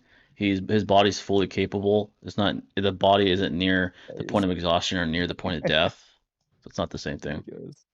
Well, I don't think that matters because for first of all, exhaustion, nothing. he's asleep because he's tired, and near death, that just upscales Lee on the converse. Is that Lee, despite being near death? Well, first of all, you can't prove he's near death. But I second mean, of you all, can. The very battle he's in, the very fact that guy had to save his life implies he's near death. The very yeah, but that's not because movement. of the damage. That's because of the damage Gara was about to do. And the damage he's already done. Why wouldn't he jump in right away But if that that's was not the case? putting Lee near death. It is putting him near death because why wouldn't he jump in How? immediately? If the damage that he already sustained is negligible, then why would they let him fight in the first place? That's contradictory to the whole point. Isn't the same. Damage being negligible isn't the same as damage being near death damage. Because, for example, if I break my tibia, I break my leg, that's not negligible damage, but that doesn't put me near death. I think Guy it's not lethal. I think you're splitting hairs again because he didn't come into the fray until it was observably shown that what was going to happen next was more than likely going to cause him to die. That's because Lee was pretty clear. Unconscious on the ground and couldn't dodge Gara's next attack that was meant to not sink off in just his arm but his whole body, and Guy understood that and intervened. So that doesn't mean Lee's damage put him near death. Again, we could say that doesn't mean necessarily, but I'm the difference for this argument. My logical explanation proves that my interpretation is more probable than yours. You're splitting hairs for the sake of being correct, but I'm I know, including I disagree empirical with that because evidence. yours necessitates that Lee being near death is the difference, but he's not near death from the damage, which means we can remove that from the equation. It's not No, relevant. that's what you're concluding. I don't agree to that. Okay, but I don't agree to what you said. Okay, but I have empirical backing to establish that he most likely I is. do That's the too. key. Lee's not No, you gonna don't. die from No, you sand don't. coffin to his leg and arm. You don't have So empirical backing okay, for that. so I do think You're based saying you do, on but you the don't. arguments here, You're based on speculating. the arguments here, I do think that if Lee already has life threatening injuries, then I think that if Guy's gonna jump in, he would jump in before the life threatening injuries happen rather than after. It would be weird for Or Guy he to would jump jump in in after immediately knowing. after before the next attack can start. Like Gara started the next attack, and that's what Guy jumps in for. Well, Conway, that's what Jay's arguing. Yeah. But that the win no, that's not the same thing. That's what I'm saying. So in this case, I don't know. what I'm saying there You're is splitting that hairs. Gara does the small sand coffin, the arm and leg sand coffin. Guy doesn't immediately jump down, bring him to the hospital. It's only after Gara then starts the second attack, and Guy's responding to the fact that there's a second attack coming. That's what he's defending. Because he was no, near death. no, Conway. So the idea is that yes, Exactly. he's saving Lee's life by stopping it. What Jay is saying, which isn't what I was saying, is the idea of whether the first attack is threatening Lee's life. So if Gar never does that, I know that. attack, I don't think you're understanding what I'm saying. No, I understand, but for the idea It doesn't here, feel like you do, based off what you're saying. Okay.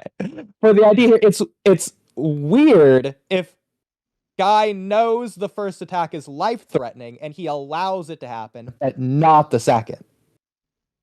Which would support your side, Conway. I know, I agree. I was adding something in addition to that, which Okay. I don't feel like you understood. But Whatever. I think I understood. Anyways. I think you guys you talked a good amount on that point. I did have unless you guys have anything new for it. I do have something new for that. Just one more thing. It won't take long. So I understand that other characters aren't Lee, so obviously you could just argue the difference in characterization. But I do think from like Kishimoto's perspective of writing characters in this universe, we do see other characters on the verge of being passed out or dying or whatever. And we see they are just able to move or speak, etc. Like we see Naruto as his heart's like stopping. He's like, oh, I won the bet, Tsunade, as he grabs a necklace. On is like talking or as he dies. Same with Madara, he's talking literally as he's dying. So I think there's a lot of examples of characters on the verge of unconsciousness who are able to speak, unlike Lee, who isn't here. So that would be a weird inconsistency for like the universe. I mean, he doesn't need to speak to prove that he's on the verge of unconsciousness. The very, again, observable evidence we have shows that he's near it. More than likely. And it's very logical to conclude that's the most probable conclusion based off the ass whooping he took. Well, you don't think that Lee would say something if he could here? I mean, I think that's irrelevant. I think it's a red herring to the fact that he's near unconsciousness. Well, no, well, it's I think not it is. Because... Go ahead. Go ahead. I was going to say, basically just reiterating what I just said. If Lee could talk here, then I think he would. And because he's not, to me, that indicates that he would be unconscious. I mean, if he was conscious, he would talk. That's your opinion, though. It's not factual, and that's all I need. I agree. I understand that. But, Gami, what were you going to say? A similar idea. Okay. So that's fine. Okay. Anyways, we've like barely gotten into the real meat of the unconsciousness here. So, okay. So, beyond the first instance, there's more instances. And Jay, you did allude to it, but we'll just continue on here. But Sasuke can't get a sneak attack on Lee, Lee will always see it coming. Lee was consistently dodging Kimimaro's attack with his eyes closed. He Is that will when he was still be able to dodge no matter where Sasuke attacks. Is that when he was intoxicated? I think when he has his eyes closed. Oh, okay, that's a false dichotomy. Then that's a whole different Lee. That's not applicable What do you to this think he's debate. getting like sensory abilities when his eyes are closed? I think it's irrelevant either way because it's not the Lee in discussion. This is an intoxicated Lee. Well, it talking wouldn't about matter though, because if you would have to necessitate that you think the alcohol gives him sensory. Otherwise, Lee just has that. Again, it doesn't matter whether it does or not because that's a different version of Lee. So I don't need to even engage with that. We're talking about Chunin exam do preliminary If Lee. he does have it, then he has it, and this can be used. Again, it's not irrelevant. I don't need to engage with that because that's not the Lee we're discussing.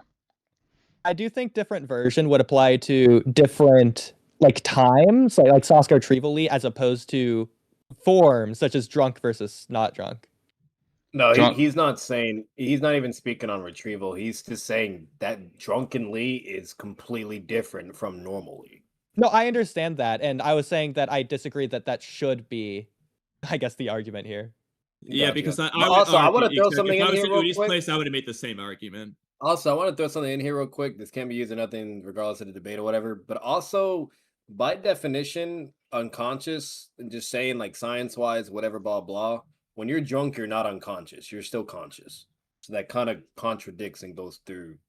Yeah, I'm just saying that. That's just me. I'm just putting that out there. The knocked out. Jay can't use that because I said it, whatever, blah, blah. But I'm just saying, like, that's not a thing. Like, literally by science, it's literally impossible for you to move or do anything. Well, actually, Lee does fall asleep in the drunk Kimimaru fight. Yeah, no. I just and that's when he does a lot of his dodging eyes closed stuff. Again, that's a false dichotomy. I'm not even going to engage with that. The argument that's not the same Lee. The argument... No, I know you don't have to engage with it, but I will say the argument here isn't necessarily conscious versus unconscious. It's because, again, regardless if he's conscious or he's unconscious, his eyes are closed. Even if he's conscious, his eyes are still closed and he's still dodging. It's like me bringing up curse mark Sasuke. Like, he has a curse mark during the final. That'd be disingenuous for me to use that version of him just because he's capable of using it in the specific version. So the reason why we're saying this is that, let's just say you're talking about a Sage Mode Naruto type of this. So obviously Sage Mode Naruto has sensory. We know this, and you know he doesn't in base. But if we were going to talk about a feat with Sage Mode Naruto, and let's say we didn't know the sensory came from Sage Mode, you would have to necessitate that Sage Mode is doing the amp. Like, you have to agree that it's giving him the sensory amp, because if it's not, that would mean base Naruto had that amp. It's what we're saying. So if you're, again, it doesn't matter if it's a different lead, because if the alcohol isn't providing the sensory, that means basically has that sensory, which means he can use it without the alcohol. Unless the alcohol is giving him the sensory. That's what we're saying. I think more than likely, based off his performance and the lore of it, it more than likely is giving him the sensory. Well, can you prove that? Again, I don't think lore... we have to. I think I'm disagree. kidding, I know. Okay. I could prove the high probability of it. Yeah. Yeah, we'll go into the next one here. Lee will be able to tell what Sasuke is doing extremely quickly, aka Lee has precog. Thoughts? What substantiates that he has precog? Okay, so just to clarify, he's making a comparison to precog. He's not saying he has literal precog, but he is saying that Lee will be able to read. Similar to what Kimimaru does with Lee, where he can read Lee's movements really well without having actual precog, Lee will be able to read Sasuke's movements extremely well, like the back of his hand, is what he's really saying. Why is that? Kame, if you want to...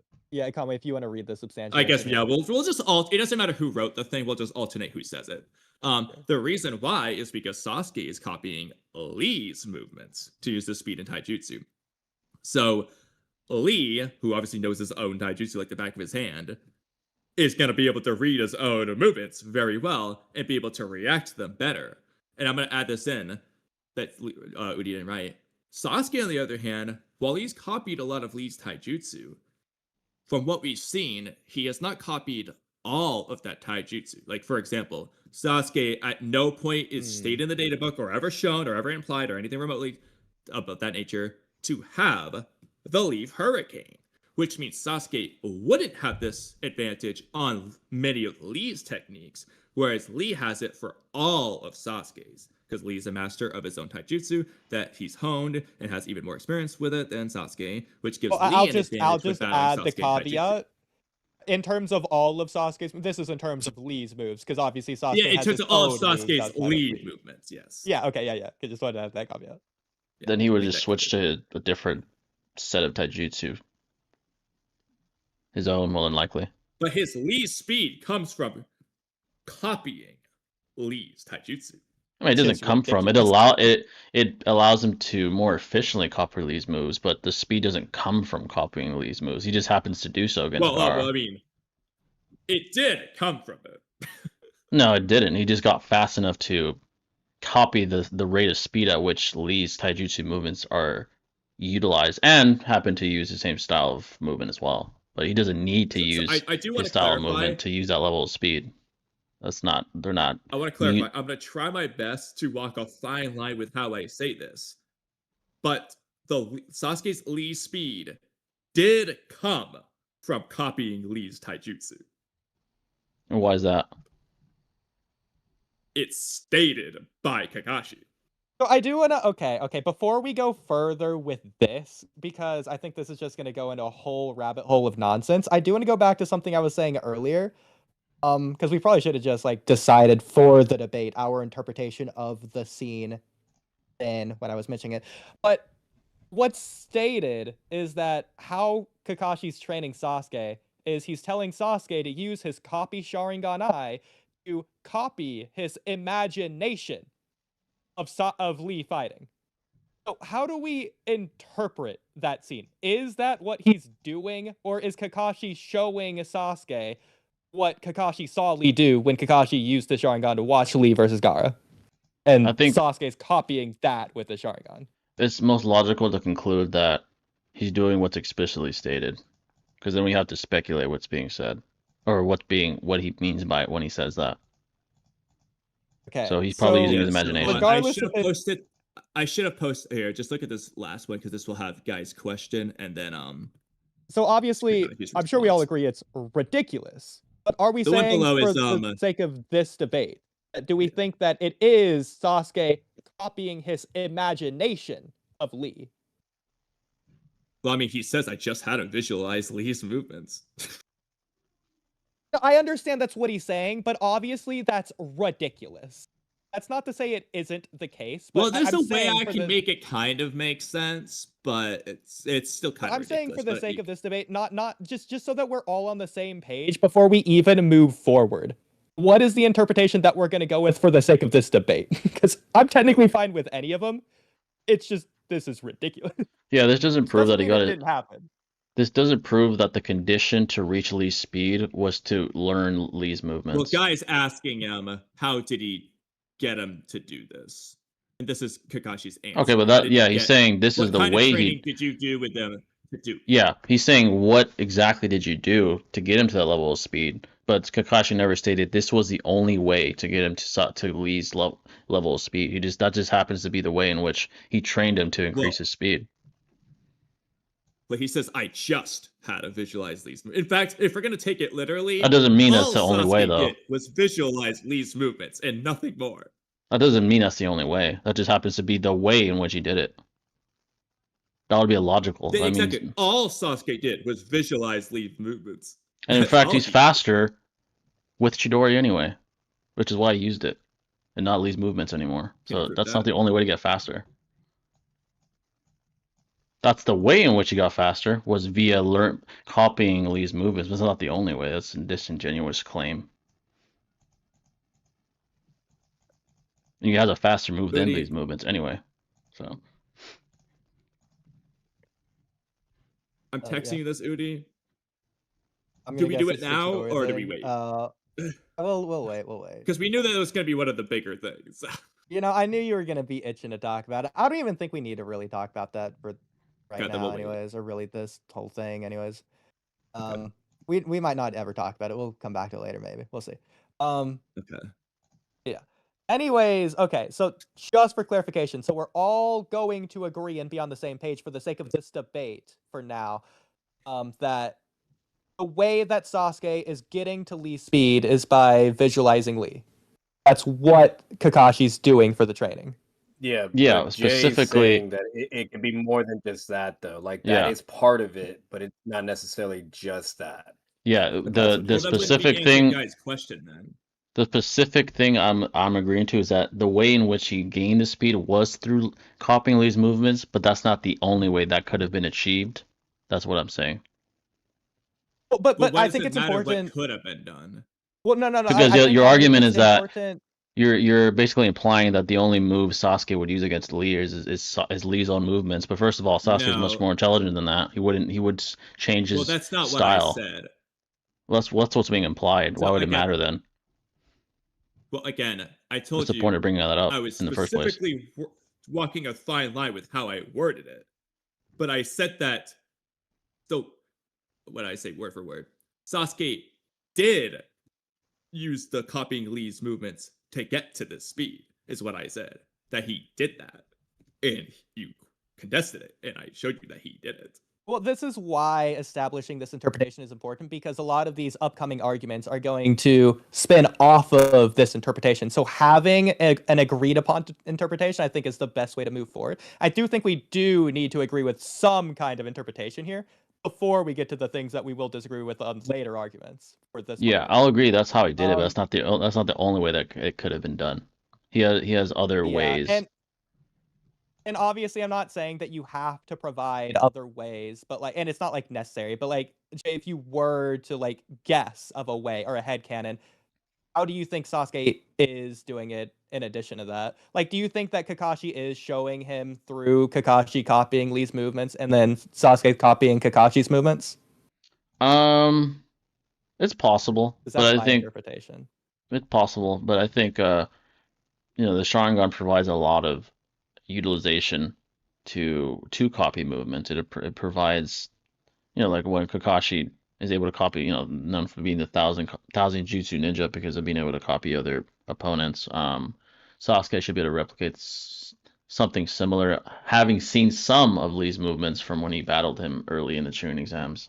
I think that's enough Exactly. for So him. that's why this is important, because that's what Kami was saying earlier. So to do the Lion's Barrage, Sasuke copied the first half of Lee's Lotus that he did against him, because Lee didn't finish that Lotus the first time. Sasuke didn't know what the end of the move was, so he just made it a Sasuke original. He just did his own thing because he doesn't know what Lee does after that point. He only copied what he saw. So obviously it doesn't make sense for Lee or for Sasuke to copy Lee when Lee's fighting Gaara, because Sasuke's not there. Sasuke fights before Lee and then Sasuke Lee, so he doesn't see the Lee versus Gaara fight. So to visualize Lee and then to copy Lee's movements, it would have to be the He's first only sentence of copying that Lee. one move. Exactly, and that's really all he copied there. But then versus Gaara, we see that clearly what Sasuke is doing against Gaara is the same moves that Lee is doing against Gaara, which Sasuke copied with the Sharingan, but Sasuke wasn't there to see it. So I think the only way to interpret this would be, because Kakashi had a Sharingan out, he copied Lee's movements, and then Kakashi showed Kakashi showed Sasuke those movements, and then Sasuke copied those with the Sharingan. And that's obviously ignoring the just Kishimoto art aesthetic of wanting to draw them in the same way and all that, and that's not necessarily has to be perfect Yeah. one-to-one in universe. And again, what I said is completely headcanon. That's not what Kakashi says here. But for the sake of this debate, would we all agree that's a likely interpretation at the very least? It's a possible interpretation. I don't know about likely, but it's possible. Okay. I'll just take that as good enough. So, okay. Yeah. Moving forward to the argument here, and comment wherever you want to continue We on. read that. You did You read part of it. example. You read This is obviously consistent. somewhere like here. We already read that, yeah. It's like, I think it's from here you would read. Or You want me did to read it again? No, I think it's like from here you didn't read. You, like, No, I read implied it all. stuff, but... I mean, read the I'll whole read thing? it Okay. again, because Lee is a master of his own Okay. taijutsu that he's owned. He has more experience with it than Sasuke, giving Lee an advantage when battling Sasuke. Example: this is consistent as shown when Lee reacted to Sasuke using his move before Guy did. Okay, this is stupid, but Yeah. So, yeah, Lee reacted to it before Guy did. Hmm. What's that being substantiated with the manga?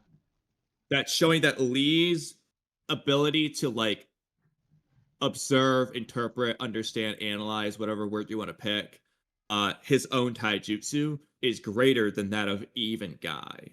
I just want to Lee preface, reacted first. this is a ridiculous example. Don't hold this against the actual argument. Yeah, is that because in the manga he's shown reacting to it first? Is that the basis for that? Or Well, what's in the the basis? anime, it's the same.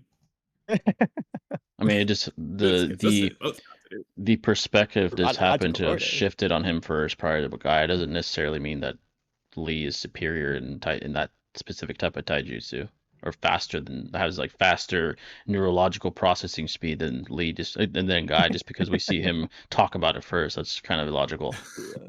Well, we're not saying that he has that over Guy. We're just saying that he reacted to specifically his own taijutsu faster than Guy. I mean, Kamui, what makes this example more egregious, outrageous, I'll add. Well, obviously, if you're gonna say what I was gonna say, That Guy Hey, taught guys, Lee this move. real This is quick. it's Guy's like it's move. Guy's taijutsu that Lee's using. Hey, Yeah, real exactly. quick, Walk Talk. Are you live right now or no? We should be, are we not? I'll double Okay, check. both of you and Jay, mute your mic so the audio doesn't come through in your stream real quick. Okay, let me do that really quick. Just let me know when you do that. Okay. Yeah, I muted at I'm doing least this y'all. copyright, that's why. So Okay, it's all muted. Oh, what's all up? muted? Are you Yeah. good, Jay?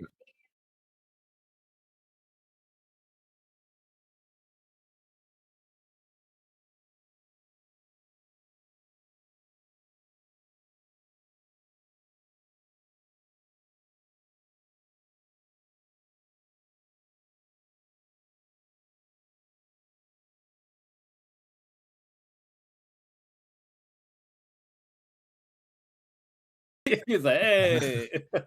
Hey, those are I go. vibes right there. That's vibes. Sheesh. Bob. Fire I album. love to see it. Yeah. Okay. But getting. But make sure you unmute stream if you didn't already. I think I just double Yeah, check. don't forget if you gotta test. Just double check. That's the last That thing we would've been need. a real attention.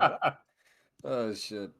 Yeah, anyway, so it's a ridiculous, obviously throwaway example. Don't actually take it seriously, but like it's consistent with what we just said. People able to tell it. Yeah, if I in some other reality agreed to that, I would make it consistent. Yeah. Yeah, so Well, ignoring it's so the example. in some reality, you are agreeing to it. In a Oh my God. alternate converse reality, yeah. Where I'm But ignoring not the who I am. examples, the point here is that if Sasuke does use Lee's taijutsu, Lee is familiar with that taijutsu. In fact, you could argue more familiar than Sasuke. So he has an advantage there over Sasuke using his own moves if he uses Lee's moves. Yeah, that's presupposing comparison. that he would deduce that's the best course of action if he were to battle Lee, which he wouldn't certainly not deduce that. That would be illogical, since he's. No, I completely agree. Yeah, I completely agree. That's assuming, yeah, it would be an if he does that. Okay, just to make that clear, yeah. Okay, Jay, we have a question for you. Yeah. So, Jay, what is Sasuke's counter to Lee dropping his weights on Sasuke at close range? I would say Sharingan, which I don't think in the manga he even uses, even with Chidori. Sharingan and No, Chidori. he does. If you mean versus Gaara, he does use Sharingan with Chidori. Does he? Because I don't see his eyes.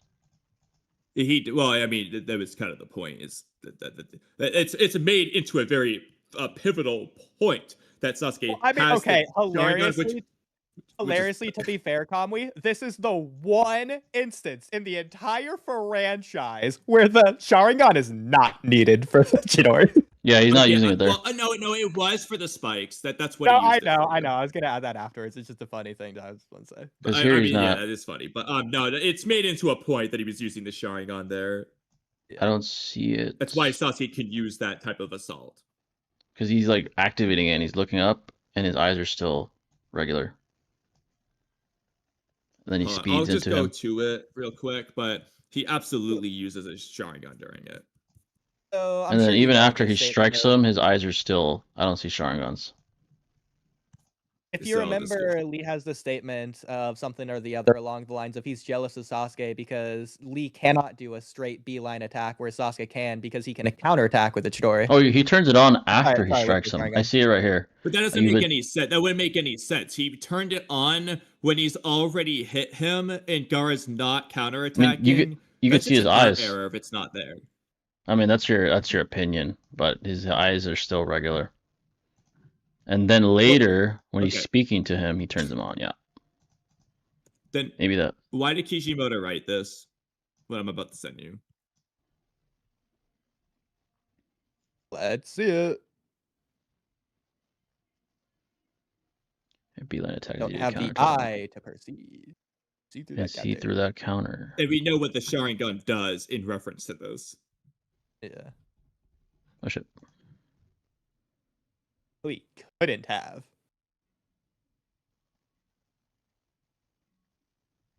I don't have the eye to perceive. And he also mentions like Sasuke's genes and stuff, and in reference to like the Sharingan.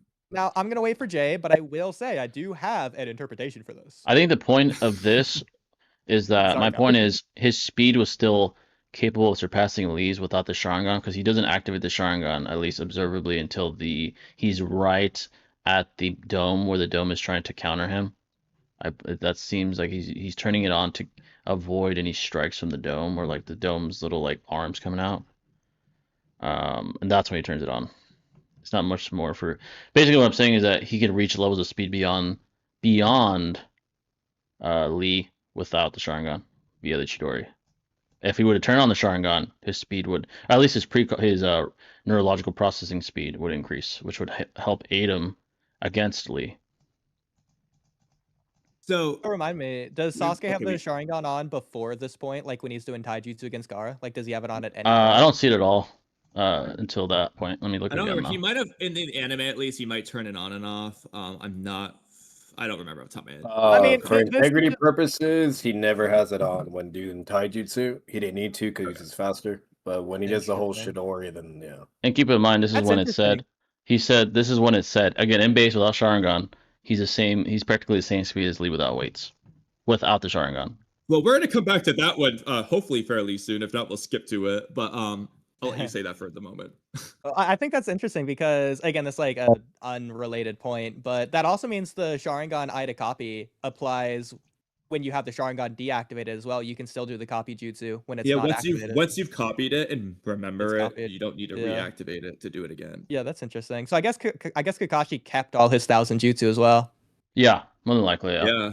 Like the And also, Berserk. don't forget, guys, it's in character. Sasuke doesn't use a Sharingan unless he absolutely needs to. Like when Yeah. he was beating up Naruto, he was like, "Oh, I don't even need the Sharingan against you, bum." It was Well, until he later. used it. Yeah, it wasn't Yeah, until then later he does on. it later. Yeah. Yeah. He I'm beats gonna his say ass he and does. then turns it on. Like he even did it against the Sound 4, where he's like fighting them and he's not even turning it on until later, you know? Mhm. So Jay, did you have anything more to say on this, or can I give my interpretation? I guess basically he'd be even faster, or at least neurological processing speed wise faster with the Sharingan, and he'd be surpassing speeds even beyond weightlessly. I'm not gonna say he'd be like fifth gate speed, that's pure conjecture, but yeah, he would handle. So I know Udi's gonna want to wait on this probably, but out of curiosity, why are you saying Sasuke reaches faster speeds when using the Chidori than his Taijutsu speed?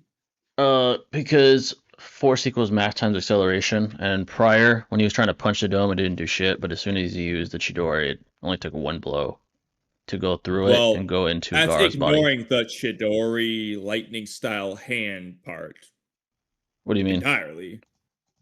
But that's just ignoring like the Sasuke doing the hand signs to make the lightning bolt in his arm that has chakra focused in the hand. Like it's ignoring the rest of Chidori that isn't running. I don't see what's the point. Also, What the do you fact mean that by it's a that? piercing attack versus a punch. I mean, again, force is force. You're just splitting hairs as far as the radius of effect. Well, no, I'm not splitting hairs because Sasuke's doing a thing, concentrating chakra into his hand, turning into lightning style. That increases the force. It doesn't have to just be the running speed. if at all. Because we actively know he's done something to increase the jutsu's force when doing Chidori. Like, we know that's a component. There's no disputing it. I mean, it's not mutually exclusive. The fact that he's running, he's trying to increase its force. But again, yes, so standing still versus running, yes. But that doesn't necessarily mean that this run was faster than a previous run. We know the force that the attacks increase based on, the lightning style concentrating chakra in the hand aspect. That alone can be the difference. You're necessitating that the running speed also increased. And Yeah, it's both. why That's why it's you're not necessitating that. because the speed at which, well, first of all, the Chidori obviously in itself increases force, but coming at someone with high speed would further add to the force. It would, but again, Sasuke could have gone at that same speed when punching the dome and had no effect because the punch wasn't enough. The actual Chidori Jutsu lightning style concentrate chakra in the hand aspect can be the only difference, and I the don't see same why things that can apply. why that's what's Because the point of that? you're necessitating he did run faster with the Chidori, and I'm asking you, why are you saying that factually he did run faster? Because of the result of the attack. I don't think that's enough This is because getting again, into you the can't can of quantify the worms. difference from the lightning style concentrate chakra in the hand portion. He's not doing that with the punch. Love talking about this. So you're saying that the Chidori is the reason that he was able to pierce it, not the running? Well, the running was part of his particular Chidori there, but Sasuke can do the same run and just punch and not pierce the dome. And the only difference in that case would just be like, again, the lightning style of the hand, that concentrate chakra, the arm portion of the Chidori attack. So they just both play a factor. The point is he has an ability to create a level of force that Lee doesn't. See, okay, that's a separate argument, but I'm focusing on when you said that he was running faster. It's starting to sound like you're saying that's not necessarily the case anymore, just that the overall output of the Chidori would be greater than a Taijutsu punch. Those are going to be two separate arguments at that point. Oh, I see what you're saying now. Okay. So is he running faster, or does he just have a stronger attack? Because these are two different things. Also, it doesn't necessitate necessarily a stronger attack. It could just be a more concentrated attack since it's more like a spear than like a brute force punch. That's like a different thing entirely.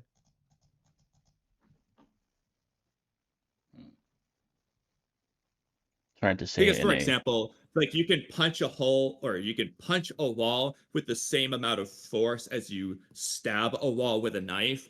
The knife is way more likely to pierce through that wall than that punch, despite the force being equal, just due to the the spear versus blood force aspect. And that's not to say the knife is stronger than the hand because if it's made out of a stronger material, because even if it's made of the same material, let's say bone, exactly, it's the shape of the material. Bat and it's the same material. Yeah. Okay. It would be the shape in that case. Spear versus hammer, And that is like a thing that Kishimoto loves to do, especially like this is one of the instances. It's the idea of the spear versus the shield. You see that with Gaara versus Kimimaro. You see that with Naruto versus the third Raikage. It's just something that he just himself, repeats. Yeah. Exactly. Yeah. Pretty common thing in Naruto. Kishimoto loves the spear versus shield. Yeah. Anyways, where were we on this? I guess well, Jay, thoughts? Let's see.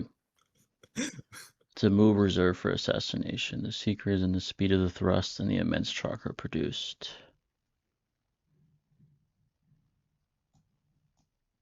Okay, and again, Guy says in reference to that, the whole point of the Lee speed training was to get Sasuke to the level of speed required for the attack that Sasuke's doing here.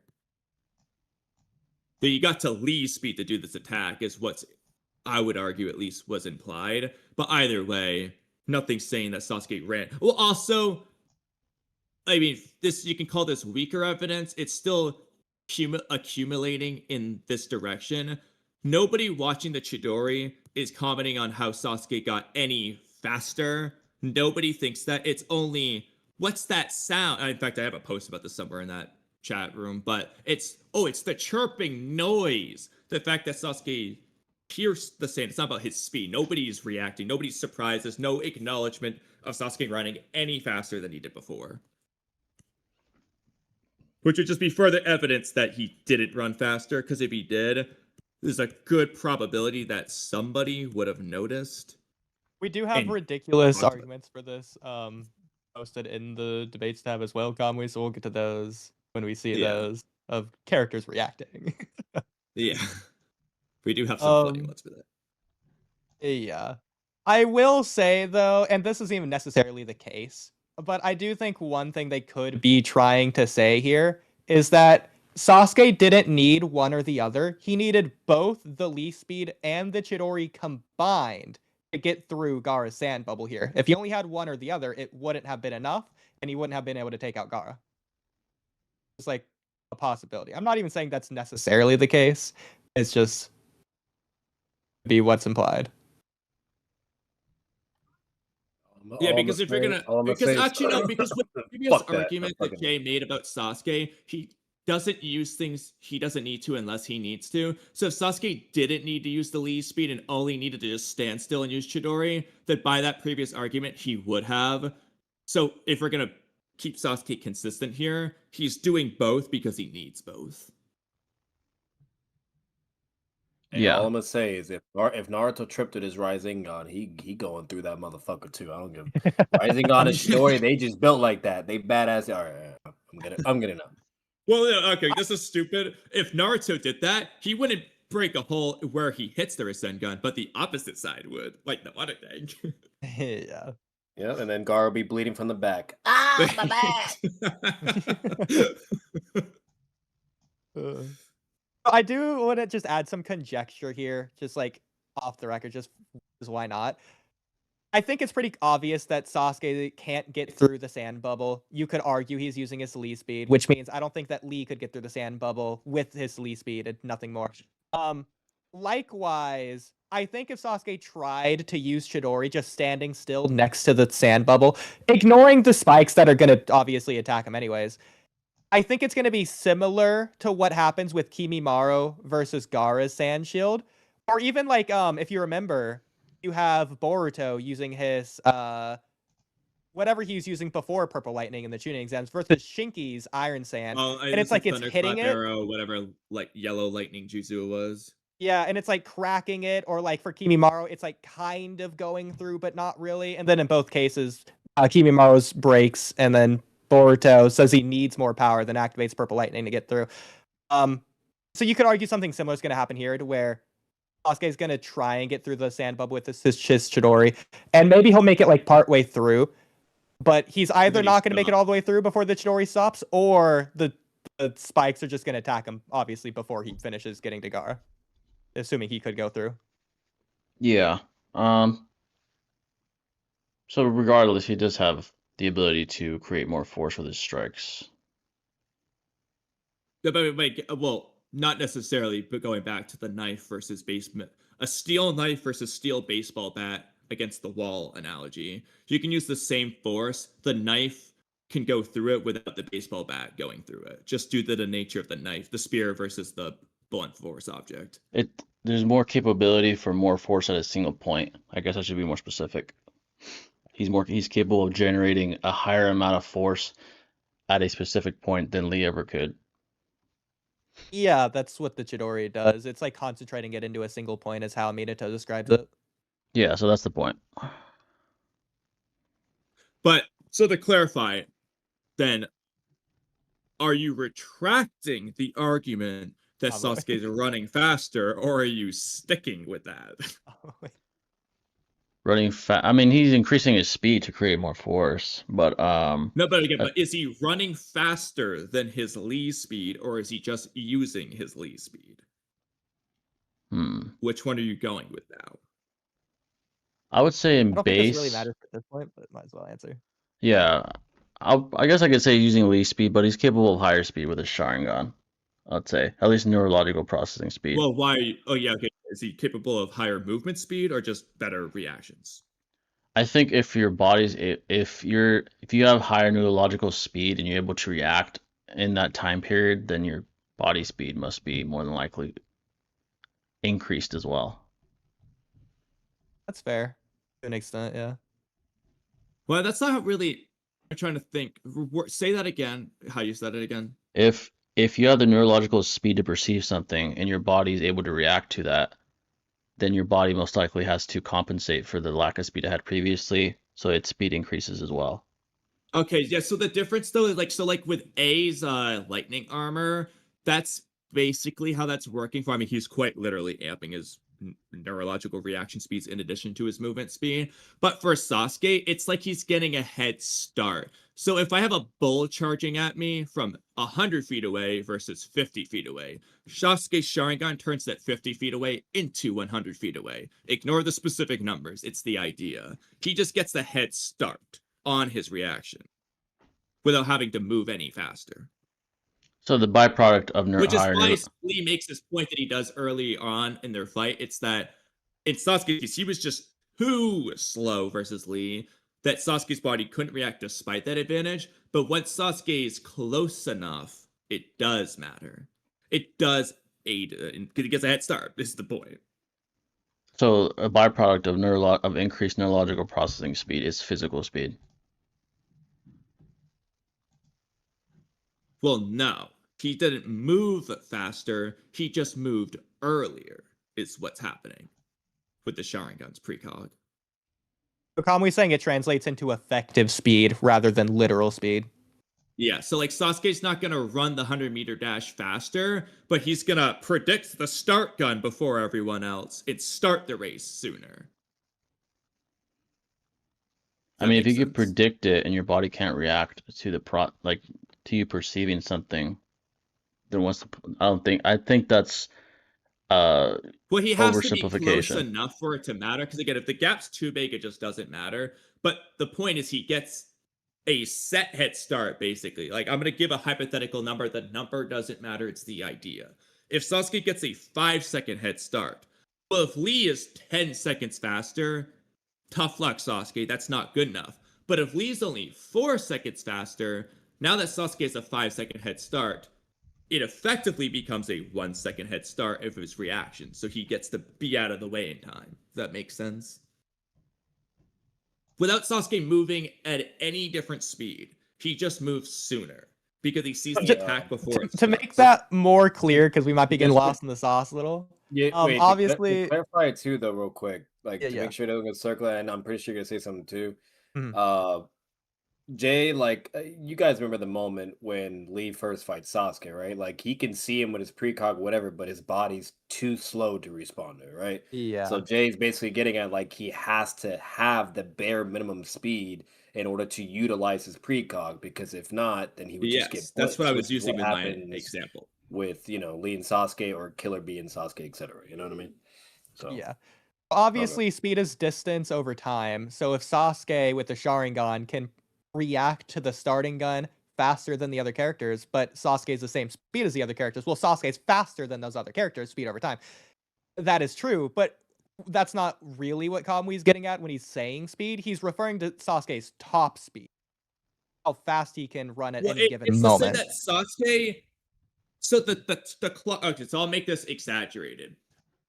The gun goes off. Sasuke starts running. He starts running at exactly 0 seconds, like on the split millisecond, and he finishes the 100-meter dash in 10 seconds. And Hinata starts at 10 seconds, moves at the same speed as Sasuke, but she finishes the race at 20 seconds because she started 10 seconds later. They actually moved at the exact same speed. Hinata just started 10 seconds later. Is what I'm saying. No. Yeah, no, like to make sure you're gonna start, I'm pretty sure Jay understands that. Like I'll double check with him. Like we get that because like what you're literally describing, we blatantly see that when Sasuke gets 3 Tomo against Kyuubi Naruto. When Sasuke had 2 Tomo, whatever, his precog was at a level to where he could respond, but not really, and he was getting overwhelmed. Then he gets further precog, and now because he has that, he's able to make up for like that time speed gap or whatever, and now he's able to dominate because of the precog alone. His speed didn't change at all, but his precog got better, and now he's shitting on Kyuubi Naruto. I'm pretty sure Jay understands that, and he agrees on that. I think what he was getting with was more of like Sasuke still needs the speed. Like if you have the neurological or whatever, you still need the speed, right, in order to make something happen. If you don't, you don't. Yeah. So I think the convolutedness is with the example of the 100-meter dash or whatever. So just get out of your head the idea or the concept of, oh, I can run the 100-meter dash in 10 seconds versus 5 seconds or whatever. Throwing that away, looking at it from a different angle, and again, ignore the numbers. Kamwi's argument is that Base Sasuke and Sharingan Sasuke have the same top speed of running like 20 miles an hour, rather than Sharingan Sasuke running 25 miles an hour. Like a better way to look at it, probably. Yeah. Either way, where are you at, Jay? Are we all on the same page, or is there something else? Or I think they're trying to argue that they're mutually exclusive, but they're not. Reaction Gotcha, okay. speed, reaction speed obviously is the first step. Followed, it's not a mutually exclusive like set of steps. They flow. So if, for example, if runner A and runner B start running, and one perceives the gun going off before the other, then let's see, how do I That's put not it? going to Try to make his explain it. top speed necessarily faster than the other guy's So top I speed. think a better way, instead of the race, think of it like you're on a treadmill that's gradually increasing speed. And for this, we'll just say that both runners have infinite stamina. If it's gradually increasing speed, then eventually both runners are going to be thrown off because the treadmill's going to be too fast. Kamwi's argument is that both Base Sasuke and Sharingan Sasuke are going to be thrown off the treadmill at the same time. Well, the That same makes sense. speed. Same speed, yeah. Same speed. Trying to see how to explain it. Yeah. Because just because like person 1 reacts to the start gun faster than person 2 doesn't mean person 1's start time is going to be faster than person 2's. They can be the same. They could be slower. It could be faster. It doesn't have any bearing on that. I feel like to simplify this, to make it a lot more simple, I'll just ask this question for moderation purposes. Like, Jay and you two, like, do you guys agree that Sasuke with a Chidori is the same speed? You know what I mean, as what was stated that you brought up way earlier with Guy, or Jay, do you not agree with that and you think Sasuke is moving at a faster speed?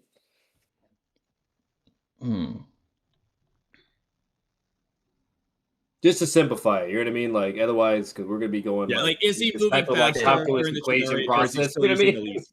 Yeah. Because Kamwi's the most die on this hill, double down. He's like regardless of the reasoning, fuck the reasoning. Let's just make it simple. Like, is he the same speed as before, or is he faster? Like, I think that'll make it just simple. Because I do agree with Kamwi, but I don't really care about the power scaling. I care about the narrative behind this, but that's a whole other. Woody, I'm not gonna bring that up until after the debate's over. If Jay doesn't bring it up, then we'll get into like the thing we were actually expecting. I'll be honest with you, Jay. You have not said what we were expecting. It's effectively turning into a similar idea, but it's not the same thing. We'll wait on that though. Yeah, I'm trying to differentiate correctly. Yeah, so again, is he using elite speed during Chidori, or is he using Sasuke's quote unquote elite speed during Chidori, or is he using faster than Sasuke's quote unquote elite speed during Chidori? I guess another way to look at it: does the Chidori allow him to move faster than his normal top speed? Okay, whatever. Kamwi does not want to go down that rabbit hole. Well, not if you don't have to, because that's going to be another 30 minutes on this point. I know.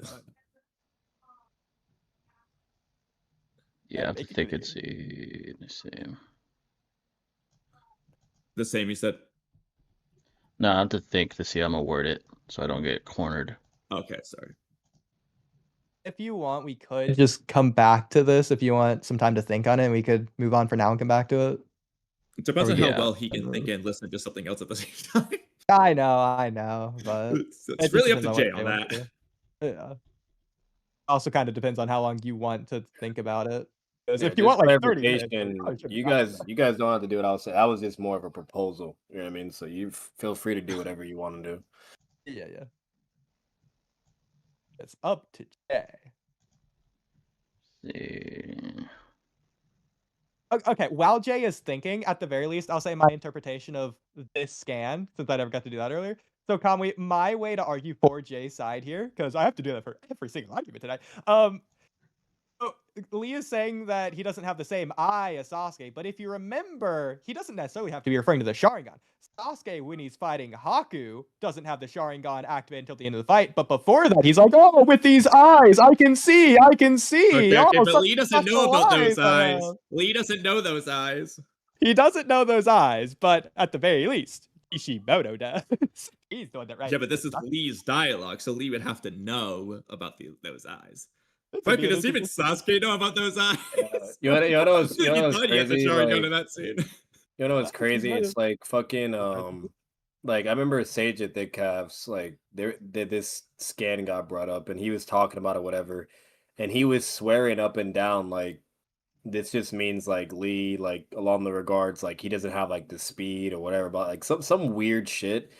And then I remember talking when I was in spot. I was like, well, no, like if you look at like the overall context and what's being emphasized, Lee's just mainly saying regard like if he was using the same speed Sasuke was using. You know what I mean? It's not like he can't do the speed. Like we know damn well if he did first gate, you know what I mean? Like he's going way beyond the speed level of weightless Lee, right? You know, like and obviously that's a speed blitzing tier of speed. So then he would And he just can blitz still with attack. yeah, like he could still blitz people without a fucking shotgun is basically what I'm getting at. Like if you're just faster than someone, you're faster, right?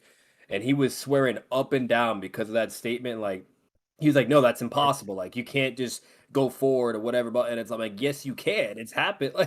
Like Yeah, so this but I mean, I this don't know. whole It's thing weird. gets into another thing that we won't bring up unless we have to. Well, we'll address it vaguely at the end after, but outside the debate. But if we have to, we will get into it. But Odie Like, knows I will it was refuse. just the whole thing. It was just a whole thing where like Sage swore up and down like a ninja can't go at full speed. Did I'm like, yes, they can.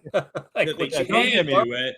started on stage, I think. Literally, like the only difference is like if opponent B is the same speed level as you, right? And you launch at them, okay, and you don't have precog, yeah, it's gonna be very easy for them to deal with a B line attack, right? Or to deal or counter accordingly. We see that with Kid Kakashi with the fucking Joning. They're the same speed, they're equal, they go, and then you know what I mean? That's why it's dangerous and reckless. That's why you use the fucking shotgun, you know? Yeah, I But think I he got it. wasn't up. So I'll say, for the sake of the debate, without Sharingan, to be specific, he is moving at the same, probably around the same speed as weightlessly when using the Chidori. And with the Sharingan, He's faster because if we presuppose they have relative physical speed with him and just in base, which is the case, which is stated, he'd have superior precog with the Sharingan, so he would have superior reaction times on top of equivalent physical movement speed. So he would basically be starting before Lee could because he could perceive things at a higher rate. His neurological okay, processing yes. speed. So that's the effective speed. So that's okay. yeah, That's that's exactly, the effective that's combat fine. speed. But you did say in there his movement's the same. He just has the better reactions, which is going to make his overall combative ability speed greater. Is what it sounds like you're saying there. Yes. So, in other words, we're all on the same page. We agree on this point. But I do want to say something funny in relation to all of that.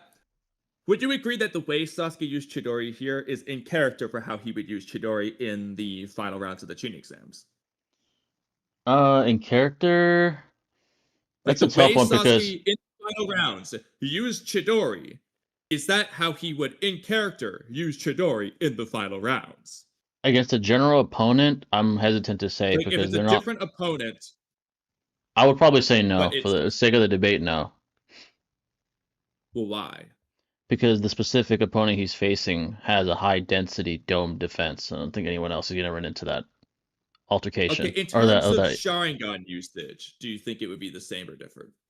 He would probably depend on the opponent as well. Lee, knowing the speed at which he can produce strikes, he would utilize it at a probably sooner than he did against Gara. Gara's more stationary. Okay, I Um, guess okay. That's because I was okay. We're not going to need to do it, but if you had said in character, I would have said, well, in character, he doesn't use it until the last second. So he's not Yeah, using it exactly. all That's the why way I through. wouldn't. That's why I wouldn't agree to that because then that would basically be surrendering that. Yeah.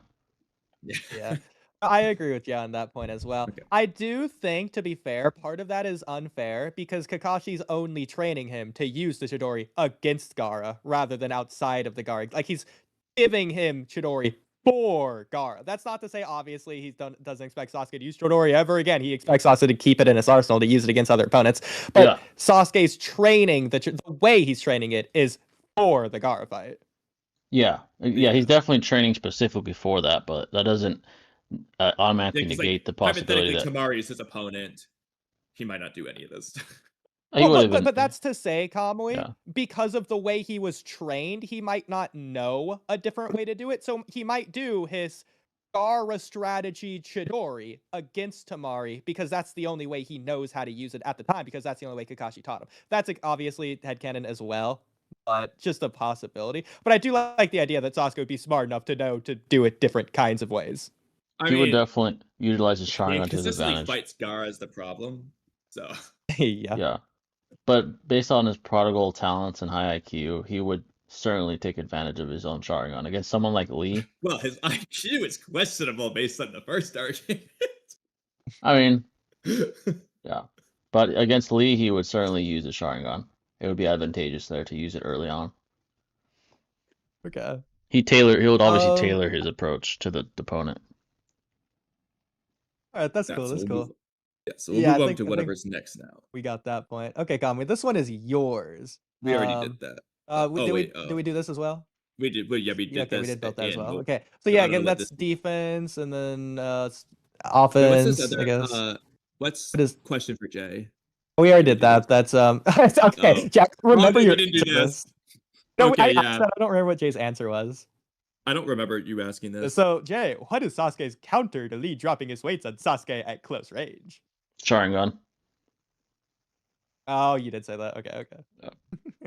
Well, how can you prove that the Sharingan's fast enough for those weights? Oh. I mean, you guys conceded to that. Well, not if Lee does it at close range.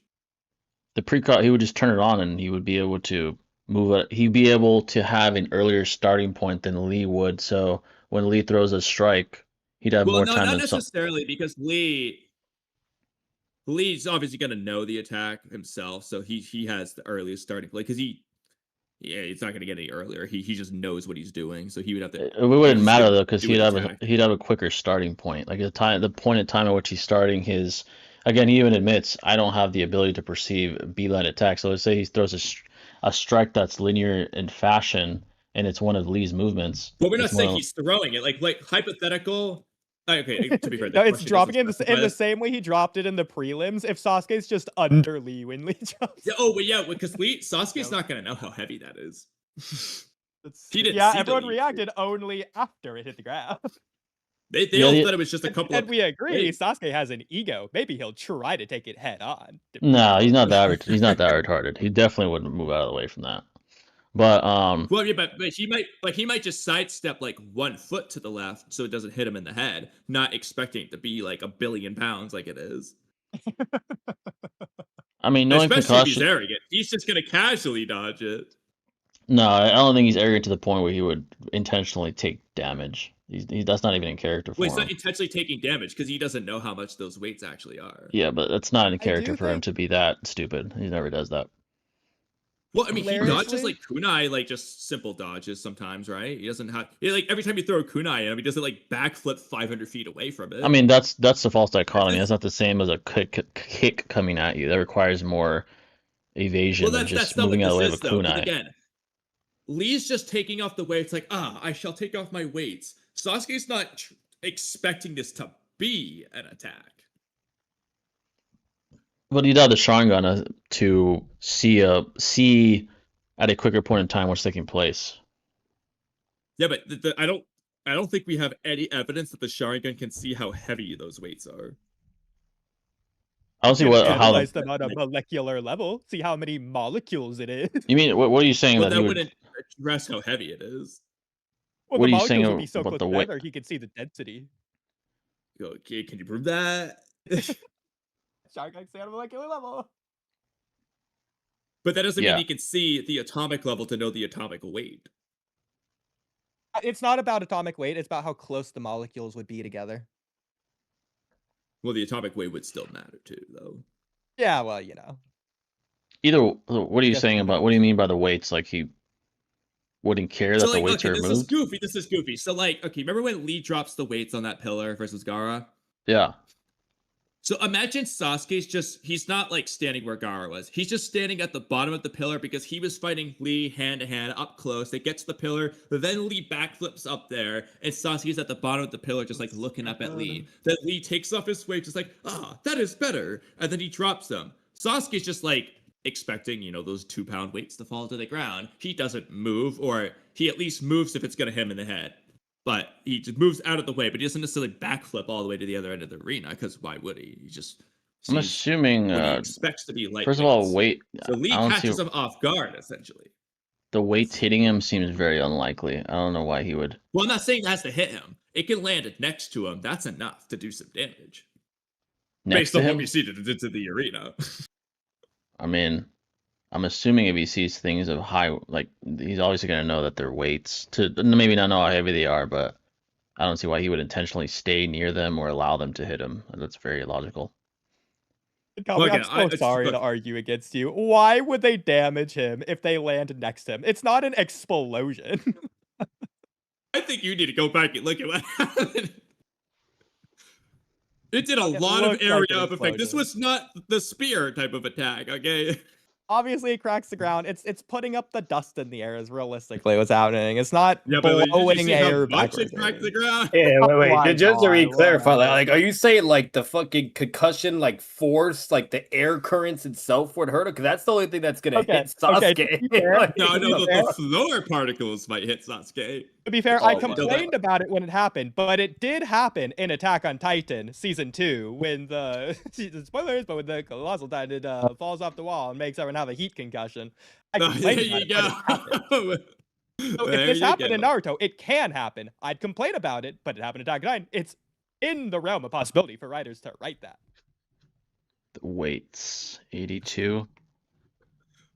yeah, the See, weights only make like a crater into the ground. It doesn't. Yeah, I'm trying to look Like, at it's it. not. It's Is not it- like a. Oh my god! massive Okay, the shock anime wave makes or it anything. way. I Okay, the will smoke's say pretty big in the manga, regards but to the anime makes Sharingan it precogging crazy, Well, right? technically, if Sasuke does what Kakashi did to Zabuza and reads the future through whatever Genjutsu Shenanigans or whatever's happening in there, then he Yeah. could see what Lee's But gonna do no, but before like what Lee I'm knows getting at what he's with you gonna do. guys, there is a Haha. drastic difference there, between Gummy. like when the weights were dropped, like Whoever it said didn't that, like I don't remember. overpower everybody. It didn't like what I mean. Like if anything, like Kakashi was like, really, guy, like that's too much. Like it was all around those type of reactions. And then when like Lee goes into the fourth gate and takes a single footstep, like everybody's getting overwhelmed by the sheer power and speed alone. Like it's like But a we'll come fucking back to hurricane in the that. room. You know what I mean? So like it's nowhere near like to that point, So I don't think it's gonna do nothing to fucking Sasuke. Okay, I'm just curious. but- Now. I'm looking at the anime version to see. Well, actually, okay, you guys are gonna laugh. There is It's- some kind of estimate we have to work with, and you're immediately gonna dismiss it, but I'm gonna say it anyways. In Rock Lee SD, the Rock Lee spin-off gag anime, they do confirm that Lee can hold up a 10-ton and later a 20-ton iron umbrella. We have an Yeah, idea. We have that's some kind of rough gauge or measurement for the weight Lee is able to sustain. Yeah, that's why he could beat Goku, exactly. yeah. Now it's so silly. Yeah, he wouldn't let the weights hit him, and he would just gracefully. It's say it hits the ground and the ground breaks. He would just jump and land gracefully. Well, Jay, I Well, do have want a to. funny. Okay, I have another funny argument. So Okay. this does require the anime because you can't really see this in the manga. Lee's weights cause an earthquake. Does I mean- Sasuke have any counters to earthquakes? I guess he could gracefully jump away and just watch it happen. Well, I think a better argument would be, well, the earthquake didn't do anything to anyone, so it doesn't matter. Yeah. Oh, they're up on the bleachers, not on the earth. Oh, Gaara has a sand shield. Gara's on his sand. Yeah. Yeah, it's soft. Yeah. I do Well, Hayate's think, fine, but Hayate's a Jonins. as funny of especially an Johnny. argument as it is, I think technically, and again, it's stupid and hilarious and outrageous, but it is legitimately something he could do. Instead of just dropping the Lee on Sasuke's heads, or dropping the Yeah, weight on whatever. Sasuke's heads, Lee could just take the weights off and not drop them and hold them in his hands and try and slap Sasuke with them. No, like I know. I got a like better they're, way of doing it. nunchucks. He's gonna do like Shino's drop the bug on Kankuro maneuver. He pretends to punch and he drops the weight on Sasuke as Sasuke ducks So down. we're doing the weight lotus. Okay, gotcha. He can also The- throw the weights as well. The sheer weight of the obviously upon his arms would lower his speed, and it would make it easier for Sasuke to counter. Because he'd be swinging heavy you can weights. also do the. You remember the first actual clash between Rasengan and Chidori of Naruto and Sasuke at the final valley? Naruto uses his shadow clone to like sling himself. Lee could just do that with the weight. He could just like spin around in circles to increase the speed to throw it fast. I mean, then we have to get into his arm strength if he has a good arm. That's fair. That's fair. And if he has accuracy for that. Yeah, all yeah, that yeah, matters. I know accuracy. Naruto has a hell of a left hook. all that matters. It's the most important thing. Like Jay, you would like this is great for you too. All I'm saying is Rock Lee is greater than Goku because when Goku dropped his weights from his body, it didn't make any dent or crater in the ground. And Rock Lee created like a massive fucking crater. So like therefore But let me counter that because Goku has Rock Lee 10-ton destroys. weights on, right? No, I know. I'm just fucking. Yeah, No, like no, Goku had but heavier weights weights. Yeah, he had on. heavier Keep in weights. mind. Yeah. But keep in mind, he has those weights on King Kai's planet, where the gravity is 10 times. Oh, that's right. Yeah. You gotta keep that part in mind. Yeah, Oh the no, I'm weights. talking about Dragon Ball. I'm talking about Kid Goku, like Dragon Ball. Okay. I thought you were Where talking he's about doing the Dragon Ball weighted Z. shit. Yeah. And then Oh, like yeah, and, there then, he's- and then even when the time skip happens, it's still in Dragon Ball, and he's like more taller and grown now. He does the weight shit again. I'm pretty sure that was still in Dragon Ball, not Z. And it still didn't do shit. It just fit on the ground like all softly. And I'm like, okay. Okay. That proves Yeah. that Lee's stronger. Yeah, exactly. That's fine. Facts. Yeah. I do think using his weights like nunchucks is hilarious. I'm not even gonna say necessarily it's out of character, even though he never does it, because Guy is his teacher, and Guy does that. So to an Yeah. extent, I could see Lee legitimately do that. But I do think, on a more serious note, on this ridiculous topic, I do think a legitimate way this could actually play out in like an actual fight is if, remember when Sasuke's fighting Yoroi, this guy right here, at the beginning of the fight, before he does his Lion's Barrage, which is what he does to end it, at the beginning of the fight, he has to like do some grappling techniques to like fight Yoroi on the ground, and they're basically immobile. If Sasuke's doing that against Lee, and they're stuck fighting on the ground, I could see Lee using his weights to just like take his weights off and just place them on top of Sasuke since they're both on the ground anyway. Sasuke's So stuck it sounds there. ridiculous and comedy, you're laughing at it. It is funny. But legitimately, I could see that being a valid counter strategy to Sasuke trying to grapple Lee. If Lee does that against Sasuke's grappling, not only does that negate the grappling, I don't know how strong Sasuke is, but the weights might legitimately keep him pinned on the ground. Just end the fight if Sasuke tries that. I don't think Sasuke would try to grapple Lee, but if he does, it is a valid counter strategy. Yeah, the weights. I'm assuming Sasuke has, with all the physical exertion, he has pretty good upper body strength. I mean, I'm assuming he could Well, I at think least, it's maybe not, funnier- at least move them off of him. Well, I think a funnier one is Lee's wearing the weights at the start of the fight for this hypothetical. Sasuke Sasuke does the could always grappling fire technique where style he the puts weights. like the foot. He grabs Lee's foot onto his chest. That grappling True. technique that he does for Yoroi, and then he's stuck there. Lee doesn't have to do anything. He just leaves Hey, his Yeah, foot so right all he on I'm his just side. saying lays is there. Sasuke could always do fire style Mataratsu, and he burns the weights. Not if his nope, or because his Shidori. hands are grabbing Lee's foot, so his hands aren't free for hand signs. Like it's a freaking saw trap. Yeah, but He's stuck. he has a Mataratsu. It's over. He has to look Sasuke at it. ends his own fight. No, And Mataratsu. Think tuning exam Sasuke had a Madrasu, but I see where you're going. I think, yeah, but, like, I think, obviously, I if think, he's stuck on the ground. He can't dodge it. He can't be fast enough to dodge it or move out of the way or whatever if he's stuck on the ground. So I do think I think that'll work. it's logical to conclude if Lee could, for who knows how long he's had those weights on, combat other individuals on a high level, it's logical to assume Sasuke, being as talented as he is, and the talents that he has, he's at least capable of temporarily moving the weights off of him. He at least probably has the strength to, you know, in one altercation or in one event, move the weights off of him if necessary. I think he could at least do that. Maybe not wear them for many, many weeks and days, however long Lee wore them for, but he should have the strength to at least take them off of him if somehow Lee tried to pin him down. Yeah, when you guys move past the weight point, let me know. I want to see something that's actually funny to that. Gotcha. I think it is reasonable to say that. At the same time, it was a gag moment, obviously, but everyone's reactions to the weight is like, this kid is insane to have those heavy of weights on. I can't even imagine. Guy, you're on another level. You're insane for letting him do that. It's like there's also like that level of it. So I don't know. Exactly. It could go either way though. Because if Kakashi could see Sasuke being physically capable of doing that, then he wouldn't think Guy is too much for having Lee do it. That's true, but Sasuke has other talents that are exploited. The only thing Lee has to bank on is his taijutsu and physical, like only his physical prowess. So that's another reason why that's not as emphasized for someone like this Sasuke. isn't how Sasuke trained. I mean, you can make an argument against this, but like Kakashi knows how Lee got this speed with the weights. He doesn't have Sasuke do that. It's not part of the training. Yeah. I mean, we don't even necessarily know that. I mean, Sasuke could have been wearing weights over the training. It is possible. But then I feel like it's most likely that Kakashi would have included that in his answer to Guy of what he had Sasuke do. Okay, but then it also should be the case that Kakashi says, I copied Lee, and then I showed that to Sasuke, who then copied me. But that's not Sasuke what. But I mean, to be honest, even though we think that makes more sense, that's just seemingly not what Sasuke's training was. I agree. Based on the way Kakashi said it.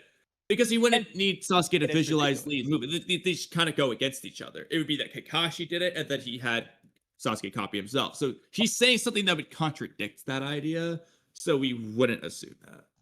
So it being ridiculous doesn't mean it isn't the most likely case. So it is the most likely case. But it's ridiculous. Well, the most likely case is that he did what he said, which is the most ridiculous one. Which is the most ridiculous thing. I agree. Yeah. Okay. I think oh sorry.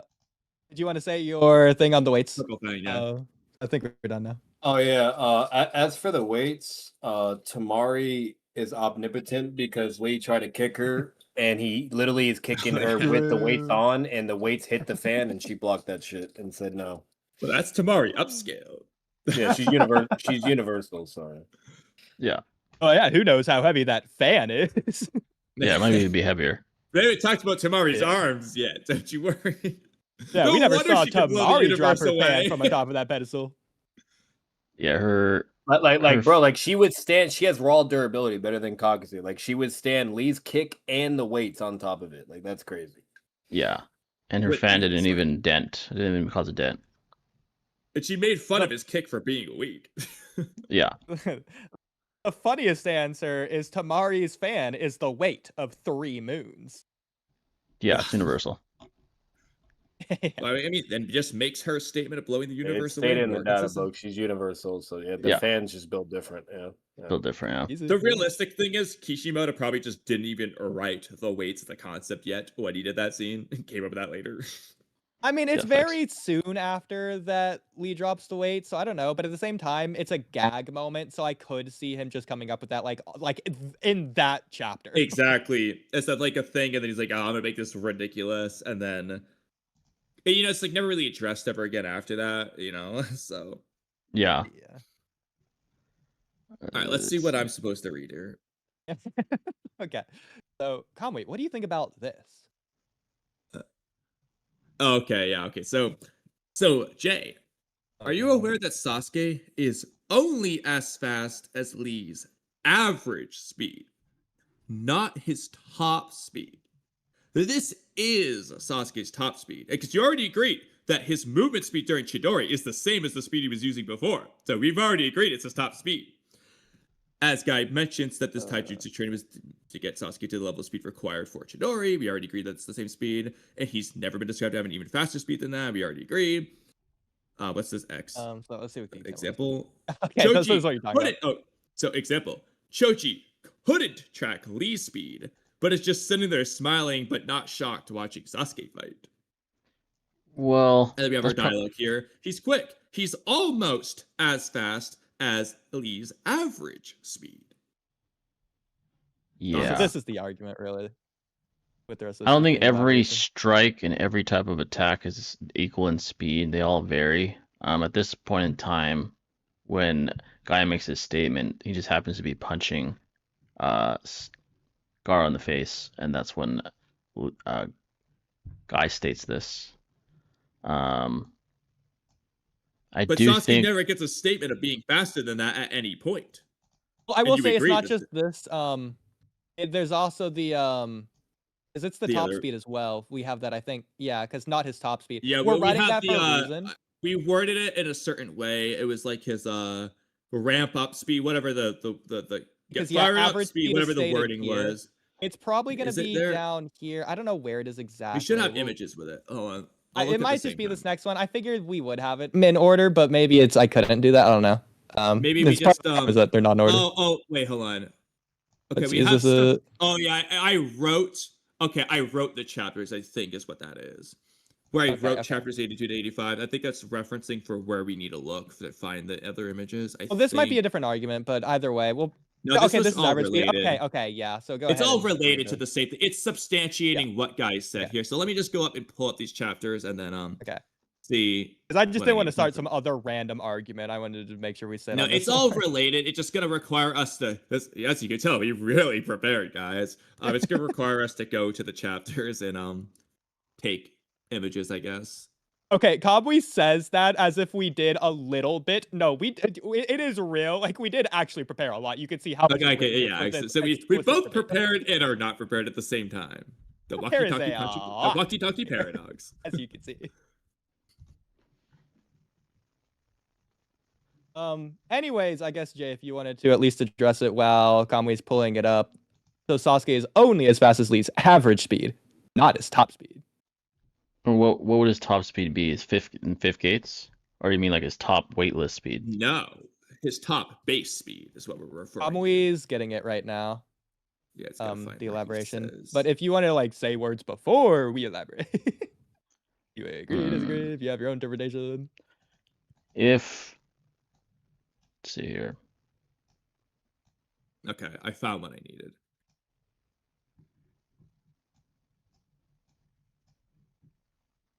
Well, Kamui, feel free to present it.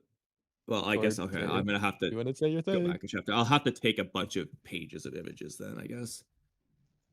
Or I know by Batman you are the moderator, but please feel Wait, free actually, hold on. to I'll just say share some my words if you screen want. again.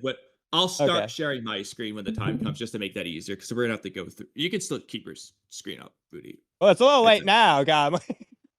Right, hold on, I gotta get out of yours. Well, okay. Does Jay have anything to say, real quick, before I start?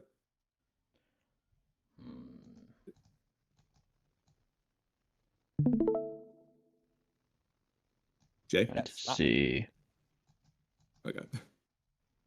to the chapter. So Kamui has got it pulled up here on his share Yeah, screen. I have stuff pulled take up. So just based off what we've said so far, do you have anything more to say before we continue?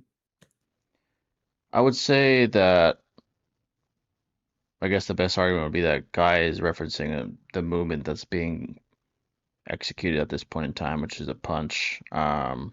And then all movements have the same amount of speed. I think the overall message is that he's as fast as weightlessly or relative to Well, weightlessly it's in general. almost as fast. I mean, that's the best you're getting off this one. Yeah. Okay. Anyways. Definitively slower. It's relative. Yeah. And then later To on his he says average. he's that's practically the same speed as Lee without his weights. Yeah. So again, his average speed though. Okay, Kamui, go ahead and just do the. Okay. You So can't continue on without doing it. I'm gonna read this first, and then we'll go look at them. So after taking off the weights, Lee was able to outspeed the Sand Shield to hit Gaara. This is likely Lee's average speed that Guy refers to, which Sasuke matches, as Sasuke is able to do the same thing. However, after Guy says to quote unquote explode, Lee ramps up his speed even more, shown by various visuals such as the puff of smoke, or Lee's 2-in-1 panel after images, etc. I'll show you what that looks like in a second, and hitting Gaara even more than before. Sasuke, on the other hand, never gets those visuals, after images, or puffs of smoke, etc., indicating that Sasuke is only as fast as Lee's average speed, as Guy mentions, which isn't Lee's fastest speed, which he uses versus Gaara when Guy says to explode. So we'll start with, okay, he takes the weights off. So it's Are like you looking three at my different screen? speeds. There's weightedly, and then there's weightlessly, and then there's explosively. And then there's the Gates Lee. Yeah. So this is weightless now. Go Lee. Yes, sir. He dashes behind him. He just got, his dashing speed lines. And these are his like Punches, and weightlessly then comes speeds. back here, does his flip-de-doo, lands the hit. So there's no like puffs of smoke of him. That's the weight that hit the ground there. There's no puffs of smoke from Lee moving around here. There's no after images. He just moving around. He hits Gaara, as we see. His famous bleeding. Okay, so then he continues. Blah blah blah. He wounded Gaara. Okay, now Lee explode. Yes, sir. Does the puff of smoke, which, if you remember, this actually is usually used with body flicker. It's a common one. We see this a lot. The puff of smoke indicates a higher level of speed consistently in Naruto. We get that here. Gaara has a reaction, very reaction, despite already having seen things, which would be more indication he's probably going faster. Then he's doing these after images of over here, now here, now here, now here. If you remember the anime, the sand trying to go into two places at once. I'll add, Puffs of obviously, smoke all Gaara's over the mom place. is different from Gaara, and Gaara's mom wouldn't be tricked by the over here after images. She's just operating on instinct, not being fooled or whatever. It's based on speed. So the most obvious visual of Lee being faster here is weightlessly was not hitting Gaara. Explosively is. Well, he was hitting him. He Well, wasn't he hit doing him that like, one time, but like this is like a little bit different. but he's not doing, again, he hit him, which Sasuke did too. He's not doing puff of smoke indication of speed. He's not, in fact, Udi, can you translate what this might not say anything important, but what does this It's just an onomatopoeia say? onomatopoeia. It's just a puff of smoke. Okay. But anyway, there's no puffs of smoke. There's It's no after basically images foosh. before. It's like foosh. Okay, yeah. Like whoosh in English. That does imply speed, but anyway. We won't use the onomatopoeia argument. But anyway, after images and puffs of smoke, I do think is legit because that's consistent with the story. And then he hits Gaara and all that. Now we go to Sasuke. Because again, I'm not just gonna say it, I'll show it. So you think I start the fight already? All right, we gotta wait for him to actually get to his Lee's